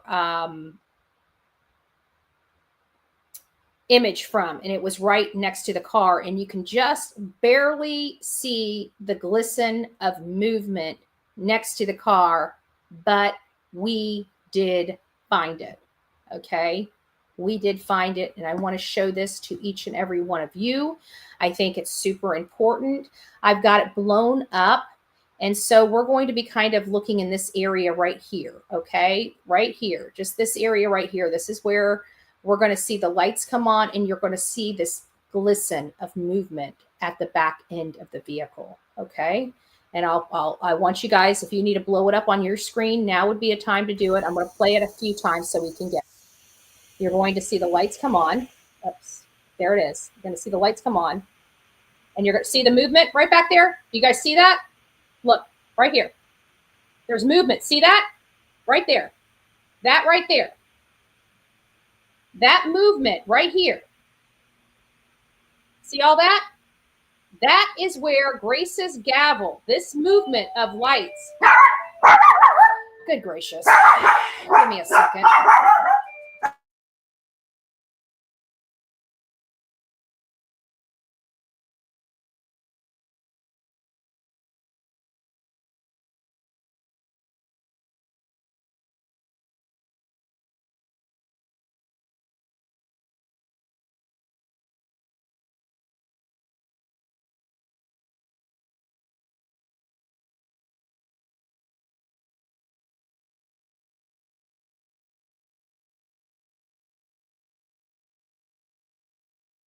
All right. Sorry about that. It was my neighbor bringing me over some soup.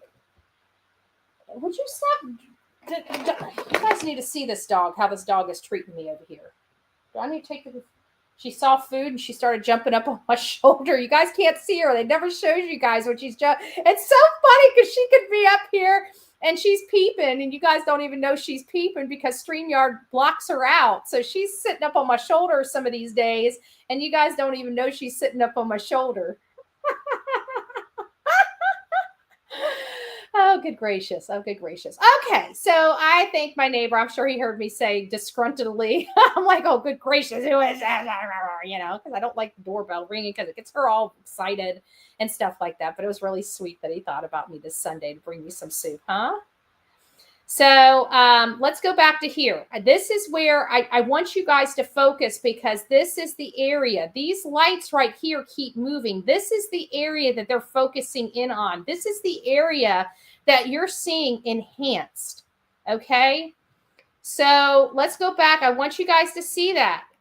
Let's get back down here where there's no lights. There we go. Let's watch this. I want you guys to watch it. Look at that glisten. Blow it up on your computer. You'll see it. You'll see the movement. You'll see people walking around the back end of that vehicle. Them. Okay, keep paying attention. We got the lights. Let's keep paying attention to the back, the ass end of this. Look at this. See the movements? See the movements? Right there. Right there. All of this. Right there. You see that? That is where that image is coming from. You see all that right there? That is the spec in this video that is being enhanced. I know people want specificity. They can't figure out where they're getting this. On that one there, that is where it's okay, so from. that was the 30. So that was the movement. Did you guys see that movement at the back end of the vehicle? That was the movement. Okay. So that is what developed this.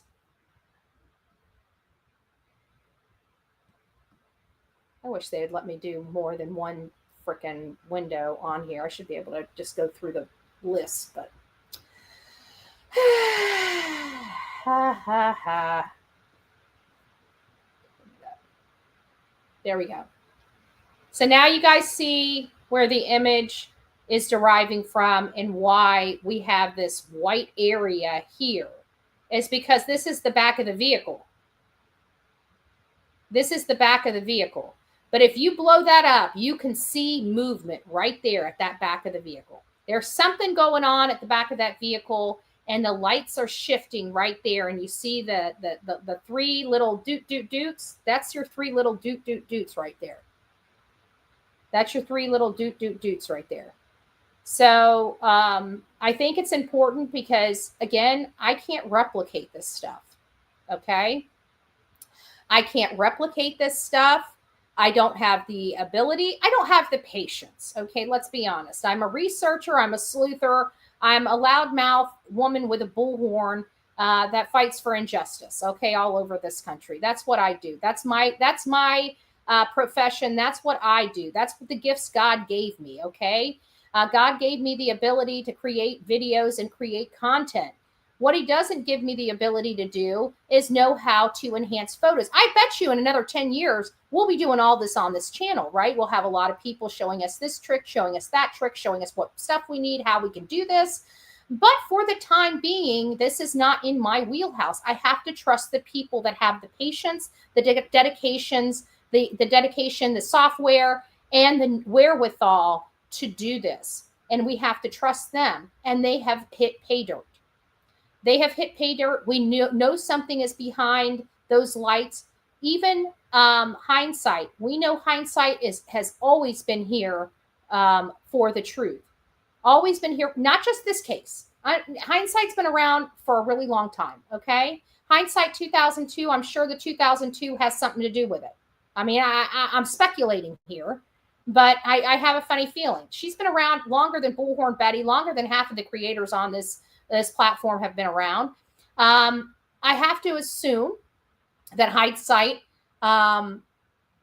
when she pulled a different image because you can see him walking. You can see where they took the still, and they took a still and blew the still up from the video, where Hindsight was able to blow up the actual video, and you could see the walking of the person in the video, which is amazing.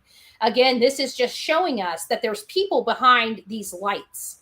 I think that was the first step, because at the beginning, we were all told that these lights were a trash truck, and we're all like, okay, yeah, you can give us word salad, but for law enforcement to be so irresponsible to think we're all stupid is ridiculous. So because law enforcement challenged social media, because law enforcement was basically calling social media out, social media went to work. I mean, really, that's what it was. It was a lot of people saying, this is not a trash truck. They're lying to our face, and they won't come off of it. And so people went to show that they were right and law enforcement were wrong. It does happen. I mean, look at Mob Crew, right? Mob Crew came out because it was overwhelmingly obvious that the unscrupulous PI was intentionally manufacturing bunk reports for his clients, right? So because he wouldn't come off of it and would not acknowledge it, Mob Crew was challenged to prove it. And that's the same similar situation with these. Law enforcement were telling everybody that social media is intentionally misrepresenting stuff, and how stupid we are to pass around this misinformation and disinformation because it was only a stinking trash truck and nothing to see over here. And it upset a lot of people because we know what we saw. And so they're like, okay, fine.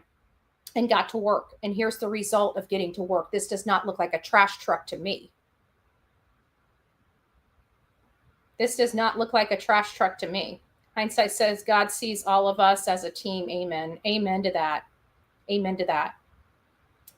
But just to reiterate and close the worry box, folks, these are real images. That's why when I saw this and I did my own due diligence, although I cannot recreate this, and I've been honest with you guys about, I do not have the ability to do this. But I do know images. I do know videotaping, right? And I do know how layering done, and I have debunked many, many, many images that were truly manufactured to drive a narrative. We've debunked a lot of them. Why? Because we can look at the images, we can analyze the images, we can see the layering, we can see that this is not proportionate to this, and vice versa. Okay, so there's a lot of markers that we can see on these photoshopped images that indicate to the trained eye whether it is a photoshopped image. However, I knew that this was not a photoshopped image, but I can also identify I can't personally recreate this. So I'm glad we have good creators like Grace's Gavel, Lady Freedom Raw Narratives, and Hindsight doing this. These are three people that have no dog in the fight, that aren't here for clicks and views, that are here literally for the truth. Had it been me that manufactured this information, or not manufactured, but me that auto-engineered or reverse engineered all of this stuff, I think is the more appropriate word, because that's basically what they're doing. They're reverse engineering the images, right? They know that it's out there. They have to take out all the lighting. They have to take out all the static of that image. They have to take out all the noise of that image. And then they got to focus on the pixels and smoothing those pixels out to get, and sometimes people do have those programs that smooth the pixels out for them. But good people that know what they're doing can go in there and create and smooth those pixels out or clean those pixels up manually from one pixel to the next. It's a very, very, very time-consuming process. So when I saw this, that's why you guys saw my mood and attitude change. It changed because this is a legitimate photo. And although we have our theories and speculation related to this case, right?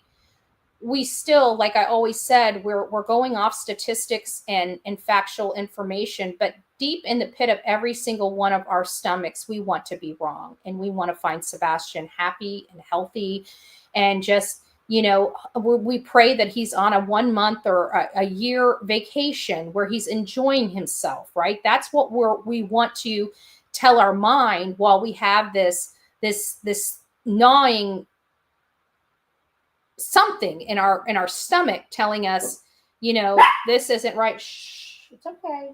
She hears Emily. And so we're still holding out hope that he's here with us. His father's still holding out hope that he's here with us. But you got to know, at this point, it's been a year. His father's got to be scared shitless at this moment. He might be showing a strong and courageous face to all of us, but think about it deep down inside that rough, tough exterior that Seth has, how much this has got to be really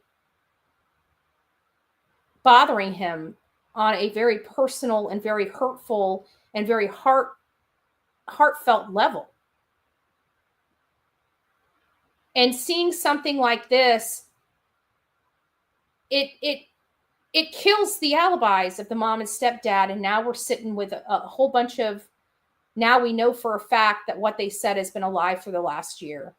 What else are we going to find out? You know, and we're all kind of sitting here embracing impact right now for the truth, because we feel like if we've got this has got to get closer and closer. So we know that there was something there. We're starting to see the images being cleaned up. Thank you, Hindsight. Thank you, Grace's Gavel. Thank you, Lady Freedom, Raw Narratives, for your continued work in this case. And I got to think that this was not easy for you guys to do. This looks like a lot of work involved in this. And some people are even starting to get even clearer images. Now, again, this right here, unfortunately, I don't know where this has come from. But you're starting to see some more imaging coming in, and I don't want to speculate on that particular one because, in all fairness, I don't know where that one came from. But we definitely know where the other ones came from. It came from Grace's Gavel, Hindsight, and Lady Freedom Raw Narratives. So it's going to be very difficult for the hate channels to dispute this information. As a matter of fact, the hate channels probably had already done the same things that we did and knew exactly what we were going to find, and still sit up on their platforms and criticize and crucify Seth, an innocent father, while they protect people that they know had something to do with the disappearance of this child. I absolutely, without a doubt, believe that this child was removed from that home by his mom and stepfather and maybe another person or two. I absolutely believe the reason why Chris was set off when talking about whether his mom and his stepfather may have Sebastian, and him going off and acknowledging that he knows Sebastian has disappeared on Sunday, not Monday, even though for the past year they've been adamant that he left between midnight and 6 a.m. on Monday morning. That's not what he says here. It's not what he says here. We're going to pull that back up for everybody to listen to this again.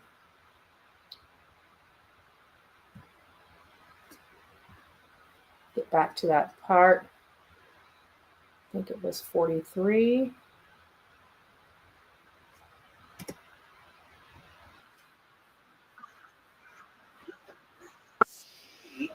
Sunday. That's all I'm doing, Chris. No, you're causing a problem because you know damn good and well. Watching the rumor. Seth, there is no rumor. You know my parents were not with Katie on Sunday. That's all I'm doing, Chris. No, you're causing a problem because you know damn good and well where my parents were at their house on Sunday night. They weren't near Katie. They weren't near Sebastian. And if you got a problem, all you got to do is pick up the phone and call her. Be an adult. Be an on Sunday. Actions. Stop. Okay. The fact is, Chris, is I'm trying to squash the rumor. We're both here. Squashing the rumor. Seth, there is no rumor. You know my parents were not with Katie on Sunday. That's all I'm doing, Chris. No, you're causing a problem because you know damn good and well where my parents were at their house on Sunday night. They weren't near Katie. They weren't near Sebastian. Sunday And night. if you got a problem, all you got to do is pick up the phone and call her. Sunday night. He's talking, Seth is asking Chris about whether his mom and stepfather took Sebastian to hide him. Took Sebastian to hide him. Grace upon grace, in my opinion, she says, in my opinion, mad because you're scared shitless that everyone will find out that the truth is out. The truth is out. Now we just need to get whatever we need to get for law enforcement to finish up their case and make the arrest. The information's out there. There's no unringing this bell. Okay, there's no unringing this bell. People see what they see, and they see a man that really resembles Chris Proudfoot in images where he's supposed to be in Memphis. Period. You can't unring that. You can't unring that. But Seth is asking Chris about his parents taking Sebastian and hiding him out. If they would have taken Sebastian to hide him out, he would have been picked up between midnight and 6 a.m. from their home. Right? We see the car, 3 a.m., right? But when directed, Chris is hot-headed. He's angry. You can feel the venom coming through the phone and the screen and everything like that. And when addressing Sebastian's disappearance, he is adamant that it happened on Sunday and it happened Sunday night. He spoke that with full authority and fact. This was not his opinion. So why is he telling the public his child, his stepson, disappeared Monday, the 26th? When people are asking him about the disappearance, he's referring to Sunday and Sunday evening. This is the leakage. This is the leakage, and accompanied with these new images surfacing,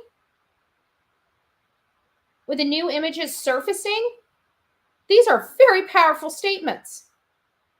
Very, very powerful statements.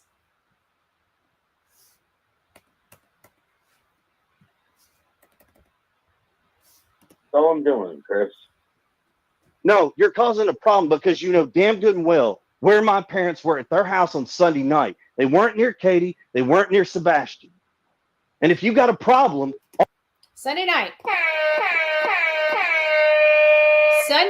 his parents, when he's referring to when Sebastian disappeared, everybody knows where his parents were Sunday night. So they know where his parents were Sunday night. They know where KP was allegedly. They know where Seth was without a doubt in the mind. But somehow everybody, not one person knows where Chris was. Where was Chris during this time?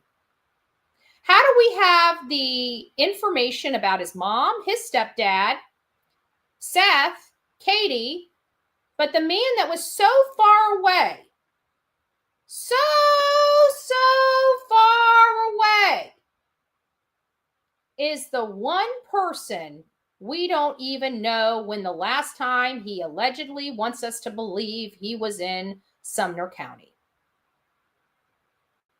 Anything with him, he does not want to do anything with it because he wants no part of this. He was drug into this. His wife was home alone. His wife calls him. Oh, shit.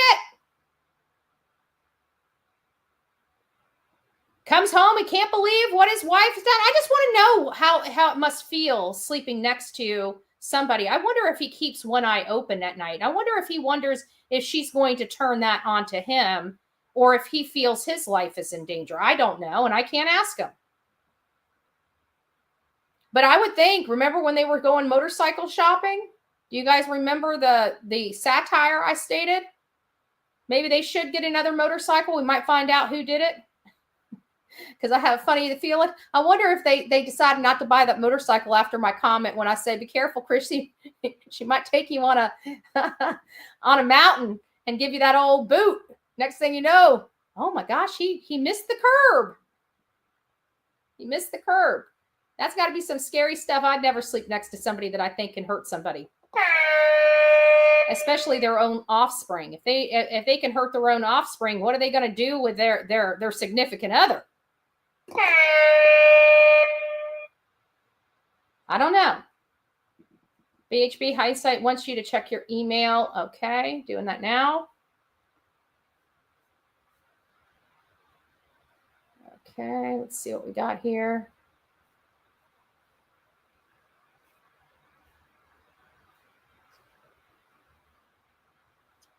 Okay, let's see if we got some markings.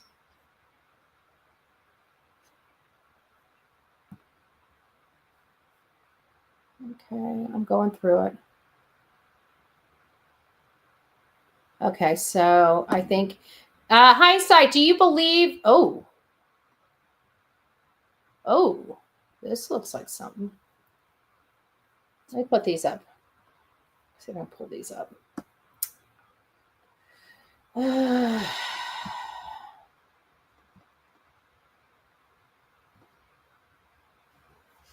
Okay, can you guys see that? Now, there's not really a whole lot. Let me just see. Let me take this off. Just hold on. Let me put a banner on here so I can read something without you guys seeing it. Give me just a second. Sorry, guys. I'm gonna have to do this just for a second.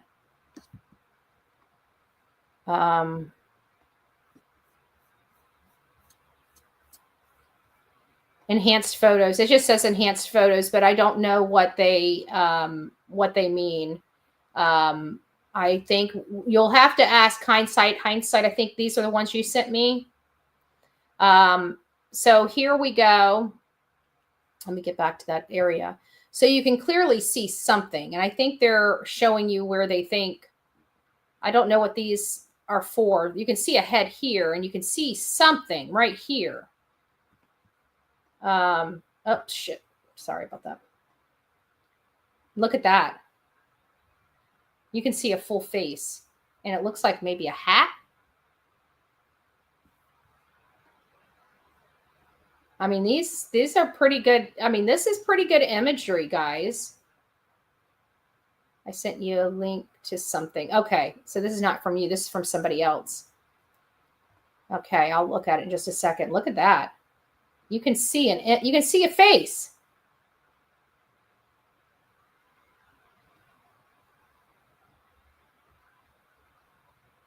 You can see somebody like a face here. You can see boots. Looks like something on the back. Look at this. It's like a face here. There's a lot. And comes down to the three individuals. So I think it's starting to come very clear that it looks like Katie's leaning into a vehicle here. I think that really is the gist of some things. Sorry about that. Let me get this off. I didn't want to dox anybody, but it looked like I might have showed something I shouldn't have. So I apologize about that. So that's super, super important. Let me see if I can find you. There you are. Okay. You just hadn't come in yet. Bedroom light was on. Okay. Hold on. Okay. This is from Cajun that it looks like Hindsight was able to get. Let's see what we got here. There we go. So it says, was there a light on inside the home the night Sebastian Rogers went missing? Notice the timestamp and the date, 3:06 a.m., 6/26/2024. Picture is from footage of the home directly behind Sebastian's home, per the unscrupulous PI. Per the unscrupulous PI. Let's see what that kind of thing.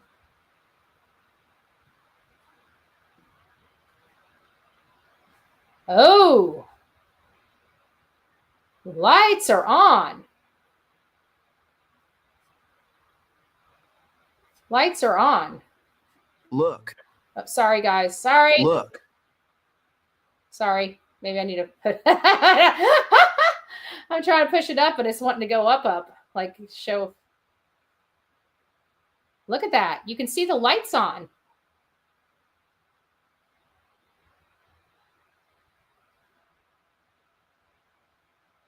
So it's this house right here, and you can see the lights on in that room right there. That room right there had lights on at 3:06. I see that light on big time. Yeah. There's the room. I thought they were asleep. No, he was talking about the house over on the corner of Kellen and stuff. I saw that. There was a light there, and he couldn't figure out what that light was, and come to find out it was a window, and he believes might have been a TV on. But that's that's different than this here, unless I missed that part. Because I only went to that one segment at the end where I was just trying to get to the point I was trying to make. Yes, this is huge, Cajun says. Hey, Cajun. So Cajun is... she's in chat. She's the one that uncovered this information. So now we have lights on in the house that we can physically see with our eyes, with our own eyes, that this window right here was turned on at 3:06 in the morning when Katie states that she was asleep. Lots of information coming out, folks. Lots of information coming out. I want to play this, but I'm not push because I want to go back to the beginning. There we go. So there we go. The light is on. Let's go back. Oh, oops. That wasn't what I was meaning to do.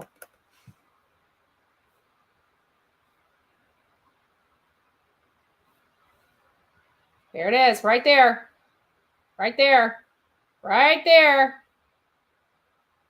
Lights on. 3:06. Ah. Let me go down here so I can pull that back up. It's not going to let me. Look. I hate these things here. I'm just trying to get to a very specific spot.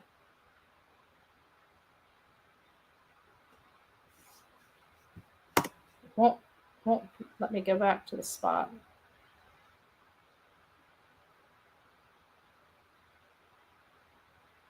Okay, here we are. This is at 3:06:51 a.m. on February 26, 2024. You clearly see their light on back here.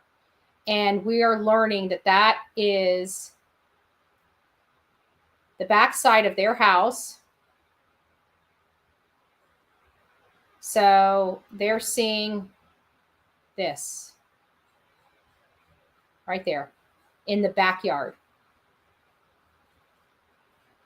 Right there.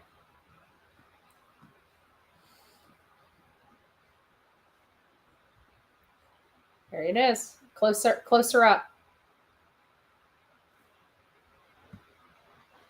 I was beyond disappointed to learn that Seth Rogers, Tony, and con artists known as Clutch Them Pearls were given a platform on Nancy Grace. Dude, you already had your 15 minutes of fame, and nobody wants your sorry, dirty ass. I'm not even going to read that.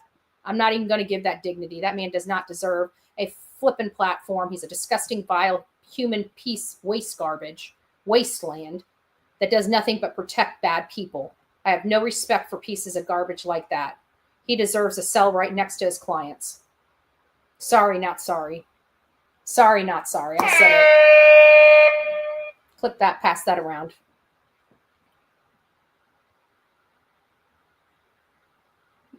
There we go. All right, guys. So now Mr. and Mrs. Proudfoot's alibi is poof be gone. Okay? So mommy and stepdaddy have a disease called poof be gone. Okay?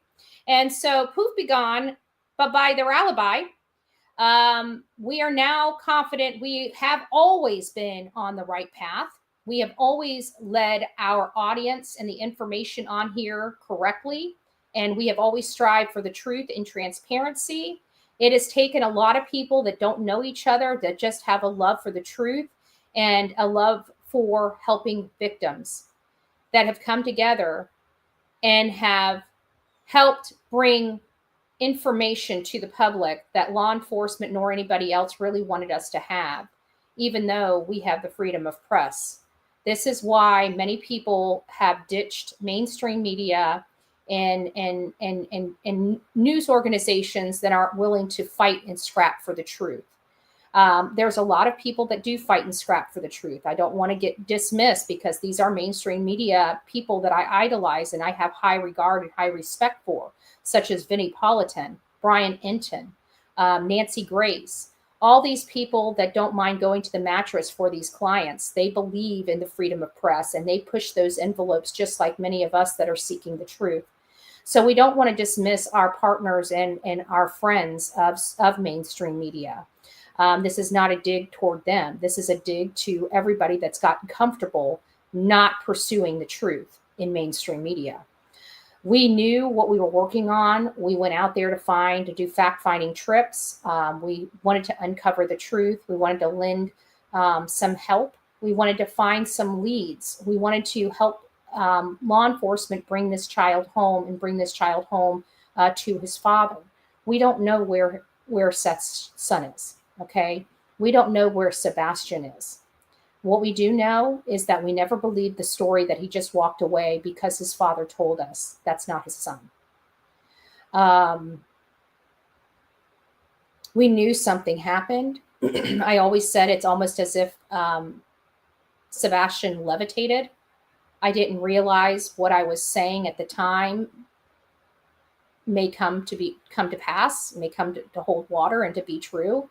And while I now believe he did not levitate out the house, I believe he was taken out of the house. I believe he was taken out of the house by his mom and stepfather. I believe it was Chris carrying him out of the house. And I'm going back to what I said before. I absolutely believe Mommy Dearest did something to her son and called Chris to help her clean it up. What does that mean? I don't know. I don't know. Did she smack him and scared that she was going to get in trouble and just needed to rehome him immediately? Did she hurt him beyond repair? I don't know. I just know that child did not willingly walk out of that home. That I knew the minute I spoke to Seth.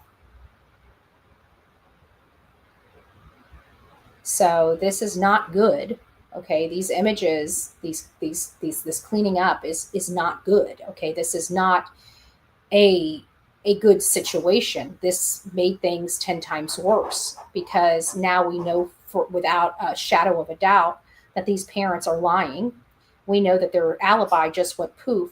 So now where the hell is Sebastian? Without a doubt, they knew. Grace's gavel says she found out something new.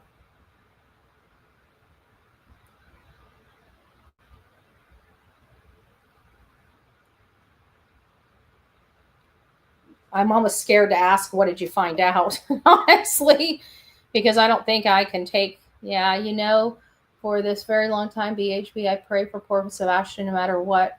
For Seth, absolutely. We all do. We don't want we don't want to know that Sebastian could have been hurt, right? We already know he's been through hell inside that household. And the thought of, I found something new. It's on my community tab. The ring. Oh, I did see that. Thank you for reminding me. I think I did see that, Grace's gavel.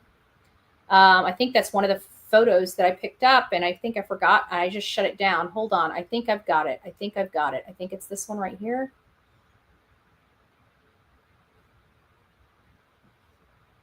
Yeah, this one right here.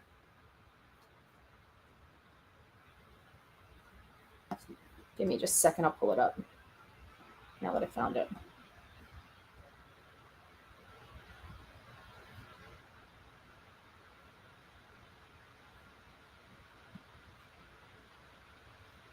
Okay. Oops. I'm blowing up StreamYard. It's not blowing up the image. Hold on, let me get over to the image. Sorry about that, guys. It's been a long day so far. So right there. I'm pretty sure that's what you're talking about, right? That's the wedding band. There's a wedding band on this hand. There's a wedding band. He has stolen the hearts. He has. He has. He has absolutely. All right, guys. Well, we've got a lot here. Thank you. Grace's gavel. Please give Grace's gavel as well as Lady Freedom Raw Narrative and Hindsight a round of applause for their dedication and hard work. Cajun as well. All you guys have worked very hard. None of us knew each other before this case. None of us outside of Cajun. Cajun and I have spoken personally on the phone, but other than that, I've never spoken to any of these people. In hindsight, our communications have been mostly emails and stuff like that about the case. But everybody came together for the benefit of this child. And you're talking about strangers that are from all walks of life, faith, religion, ethnicities, that just want the truth to come out. We want to know what happened to Sebastian, and we're sick and tired of being told we're looking at this wrong, that we're idiots, that we don't know what we're talking about. Well, I know what the flip I'm seeing here. I know what the flip I'm seeing here. And if law enforcement truly thought that this was all BS, I guarantee there would be a press conference or a press release, much like the green lady jacket thing. We haven't had that. I don't know if that's a telltale sign or not, but hey, it seems like law enforcement opened their mouth to, to stop misinformation if it's really misinformation. But we have heard crickets from law enforcement. Law enforcement can come out and say that people are taking this to a whole different degree and everything else like that. But I don't feel that they're doing that. I feel like they're taking this crap very, very seriously. I think to be honest with you, I think Sumner County is finally realizing the capabilities of social media. It's, you get a little more with honey than you do with salt and vinegar. Just saying. But here we are. And I'm glad we finally made it this far. I didn't think the day would come where we were provided any more information about this case other than what we had, and we would have to work with what we had. But this is bombshell information. This is proof that they lied. This is proof that their alibis don't hold water. And you know what? The dumb mother didn't even think to change her clothes before she was spotted on camera loading her son up in a vehicle. Just saying, she was still wearing the same hair. She was still wearing the same hoodie. She didn't even change clothes. Where are those clothes? I wonder what kind of forensic information that black hoodie and those clothes she was wearing. And it's the clothes that she was wearing at Texas Roadhouse appears to be the same clothes she was wearing out there in the common area at 3 a.m. when she told law enforcement and everybody on these platforms for a solid year that she was in bed asleep ever since midnight. Do you sleepwalk? Does she sleepwalk? Good question. Rhetorical question. I don't expect to get an answer. But that's the only other explanation for it. Satan got a hold of her and she was sleepwalking her son out to a parked vehicle. Who knows? But what I do know is they are liars. L-I-A-R. You a liar. Just saying. And we're finally seeing through. So that's what you guys have. Grace's gavels in here. I was just in Lady Freedom Raw Narrative at 3 a.m. because I couldn't sleep. What a nice girl. She's very, very nice. I really like her demeanor and who she is. She seems very, very nice. Oh, thank you. Yes, they're more than welcome to drop it. Anything we can do to help. People that do great work deserve the recognition. Thank you, Grace's Gavel, for all you've done. Cajun, Hindsight, Lady Freedom, thank you all. I also want to make this one statement before we close out the show. Justin clutched the pearls, Justin for all. First of all, I just want to let you guys know I met Justin many years ago, about 4.5, 5 years ago. Okay. He was a very nice, welcoming person when we were under a lot of heat. He has put his neck out there quite a bit. You guys have seen me and Justin. We've had our public disputes and our public fights here on social media because we're both very passionate people about true crime and about these victims. And even with all of the squabbles that Justin and I have had over the years, we always pull our shit together for the sake of these cases. I can tell you whether or not I agree with something he says or does, at the end of the day, I have never known Justin to be anything but wanting justice for the victims. He's always been very kind and sweet. And for people to be attacking him because he was on the Nancy Grace show is, in my opinion, energy that could be placed someplace else, like trying to find Sebastian Wayne Drake Rogers. There are, some love and hate with that too, because we know how Justin was, especially when Seth divorced the team that he was with, and some of the commentary Justin had. That's the big public fight that him and I were in. But he also put his personal bullshit aside, put his big boy pants on, and started helping out where we needed help because he's a good guy. Okay. And for some unscrupulous PI and some knucklehead that we used to call a friend, trashing him for no reason is disgusting. And we should not allow that. We all used to be friends. We all used to work hard for the common good. Only one person turned their back and started attacking his friends. And it was one person that swore he would never be that kind of guy. And what would baby Jesus do? Where did that man go? Where did the man go that used to fight for victims?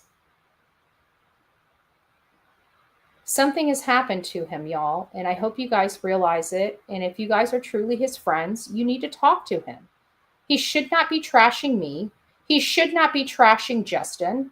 We used to all be a team, not a team like we're all to bounce together. I mean, we are independent, but we all used to collaborate and share information together. And when you attack one of us and say vile things, it really does hinder that process. So you cannot be upset because everybody's giving you the cold shoulder when you've treated and spoke to people deplorably, including women. And he's really showing his true colors to the whole world. His facade has now been removed. That sweet man, turtle guy, turtle king, is not who he once was. So I hope that some of you guys can get to his heart and his mind and hopefully get him back on track, because what he has done is it's just disappointing. I'm disappointed more than anything else. I'm not angry. I'm a little hurt, but more than anything, I'm just disappointed in him. Truly, truly brokenhearted and just absolutely disappointed.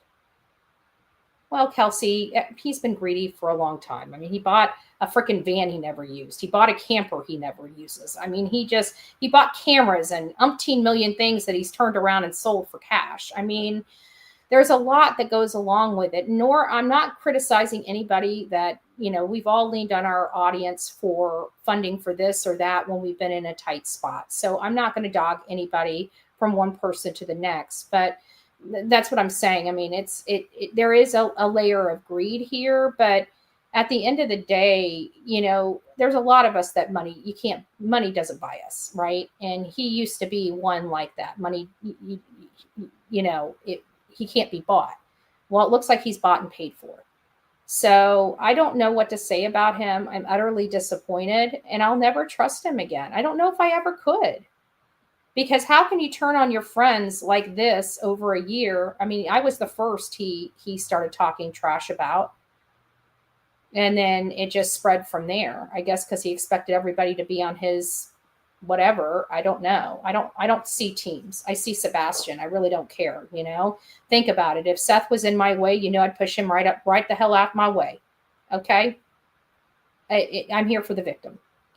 I'm very thankful that I don't have to push that you know, that brick shit house out of the way. But if I had to, if he was interfering with my job, I'd have to push him out of the way too. You know, so I'm thankful for his friendship and support. You know, trying to find his son, and I'm glad of everybody that's come together to really, because this is huge, guys. I know people are going to undermine the stuff that Grace's Gavel, Cajun, Lady Freedom Raw Narratives, as well as Hindsight. People are going to criticize their work, but we all know it's true. And all they're going to be able to do at this point is mock us. Because like I said the other day, checkmate. And it's piling on from that point forward. So this is like checkmate, checkmate, checkmate, checkmate. These people are cooked. It's just a matter of time. Okay? It's just a matter of time. And I'm waiting for the chink of those silver bracelets. I can't wait until this stuff starts, because no matter how you look at it, whether they find Sebastian and bring him home to his father or not, what he had to endure for this year that he's been away from his dad, those people should be, I don't even want to think of anything past that, because it angers me so bad. It angers me so bad with all it's like it gives us the condemnation and condescension from the stepfather, and to see this, it's disgusting. He knows exactly what happened. Can't wait to be in that courtroom now. Surely cannot wait to be in that courtroom now. Let's get this stuff moving. Let's get it moving. All right, guys, rock it out with your coffee beans out. Don't forget to be fearless. If you see something, say, DePoe. Thank you. Thank goodness I'm reading chat. Oh, Queen of Hype, a little song. Thank you, love. I'll go through before we go out. We'll thank the channel sponsors again for this segment. So we got the poll. We got the poll in. What are we seeing? 71% of our audience. One of the higher ratings we get on a 4-part poll, or a 4-question poll. One of the highest ratings we've had on a 4-question poll, or 4-answer poll.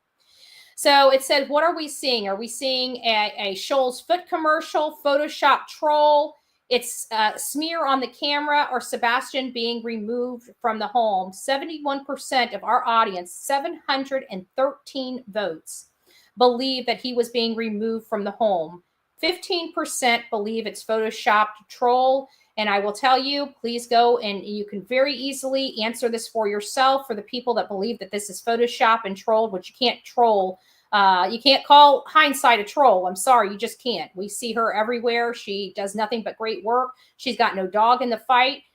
She's not here for anything but the truth and transparency of these cases. And she produced something, and you could clearly see something in somebody's hand, or, you know, in their arms. And the positioning of what she believed that was there. And then you guys could see it moving. That was from a lights video. It's going to be hard to say that that was Photoshopped and trolled, but I digress. There's still 15% of the audience in here that believes that it was a troll and Photoshop. I can guarantee 110%. And you're going to have to trust me, or you can go do the work yourself. I showed you where it all is. I can guarantee 150,000% that these images, unfortunately, and fortunately, because I'm split on this, because it's unfortunate what we're seeing, but it's fortunate that I'm glad we're finally seeing it.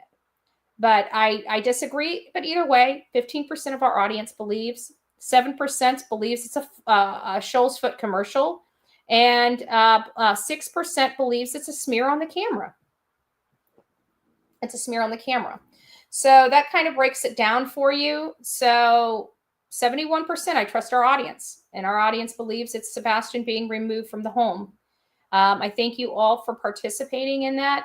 But for the 15% of the people in our audience that believe that this was photoshopped or a troll, I showed you in here where those spots were on the film. So you're more than welcome to work with it.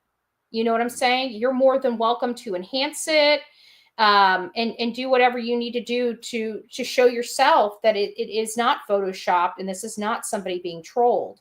I hope everybody does their own. You guys know how I feel about it. Even I do a lot of great work, but I still don't even want you to take my word for it. You know why? Because if you start taking my word for it, then you're going to start taking the next person's word for it. Then you're going to start taking the next person's word for it. If you just fact find everybody, including me, you'll never, ever, ever be duped again.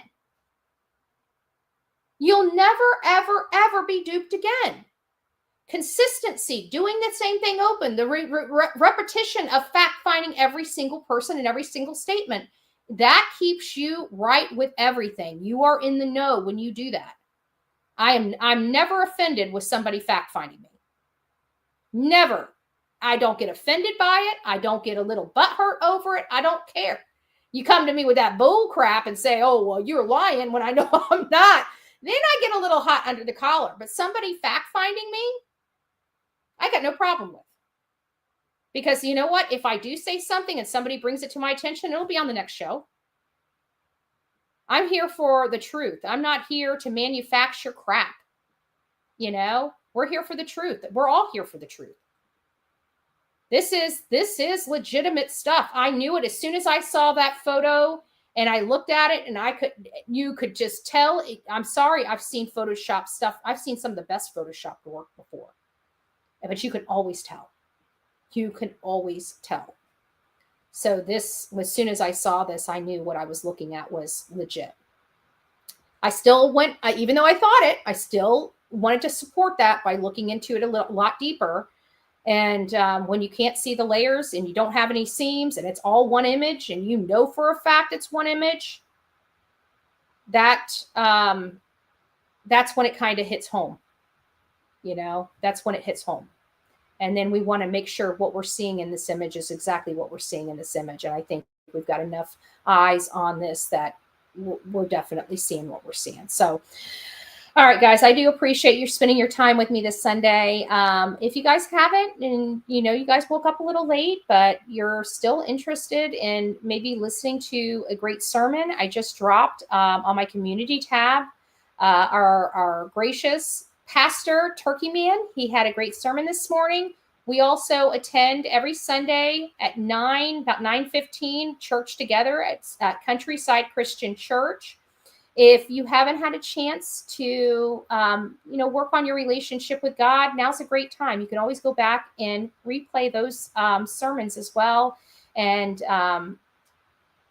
those church services. So I hope if you have any questions or would like more information about our church service on Sunday, we're not here on this channel. We actually go to the church that we all attend, and we get in their chat room and we worship together and pray over each other and pray over Sebastian. I always want to put my hand out to anybody and everybody that doesn't have a great relationship with God. You're more than welcome to come with us. I'm not a perfect Christian. Trust me, church is not for perfect Christians. People that are perfect probably don't need church. If you're a sinner and make mistakes like me, that's the place to be. So I hope to see more of you guys there as the years go on. We've been doing church on Sunday together for, a year and a half? Almost 2 years. So, and we are there every Sunday. The only time you guys do not see me in church on Sunday is if I'm traveling. Salty Mama, or Salty Ma'am. We need to put our hands on Salty Ma'am and just pray over her. She's dealing with a loss in the family. We're still praying for Mr. and Mrs. E Crimecast. We're still praying for Sonia. And more importantly, we're praying for Sebastian's safe return to his father. And we're not going to give up until that day is realized. So let's keep fighting, keep working on these images, keep working on the lights, guys. If you guys start working on it, you'll be amazed with yourself with what you can find. So please start digging in. All right, you got the lights video. We know people are behind those lights. Let's start refining those images. We got a good push in the right direction. Let's keep working. Something's going to break. Something is going to break. It's me, Jen. It's nice to see you, my love bug. So today, thank you all for participating here. You guys have just overwhelmingly blessed me this beautiful Sunday morning. Melanie, thank you so much. Sonia, 31 months. Pussy Willow Pendercat, we had an opportunity to listen to the voicemail. Summy, thank you so much for being here. Me and you, our beautiful patriot. Georgia Patriot Woman, thank you so much for your membership, as well as doling out the memberships for others to be part of this great group and crazy crew we call the Coffee Club. Thank you so much. Ashley, thank you so much. Me and you. Mally Cat, as well as Only M, and Grace Upon Grace, thank you so much for your gifted memberships. For all those, I'll be giving you guys a warm welcome to the family at the end, so we don't have to listen to the screaming throughout. Oh, wow. Only M. I didn't even realize Only M did 5. Thank you. Thank you. Thank you. And been with us for 27 months. Wow. Thank you for the love and support. Absolutely. Thank you for the love and support. Grace Upon Grace says, in my opinion, because you're scared shitless that everyone will find out the truth. Amen to that. Our beautiful Sorta Morta. It's easier to carry someone piggyback, but you'd have to switch positions to place in the car. Yeah, but they're military trained. I have a funny feeling that blob that Hindsight is working on, I really do believe that's going to be some type of military hold, because we talked about it. Everybody's like dead weight. They're going to be struggling trying to move them.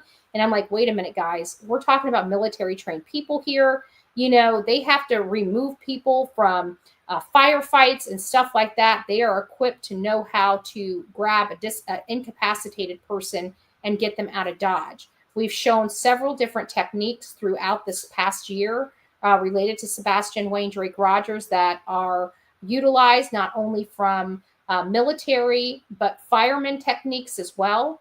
Fireman techniques, they have to be able to go into burning buildings, find incapacitated people, full-grown incapacitated people, and be able to remove them from that threat. And they have to have the ability to do that without throwing their back out, right?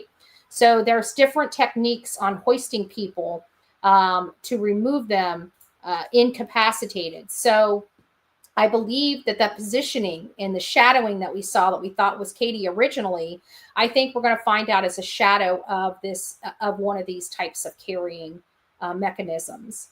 Thank you, Mally Cat. I've got grown to love and respect. Oh, thank you, Mally. That's so sweet. That's so sweet.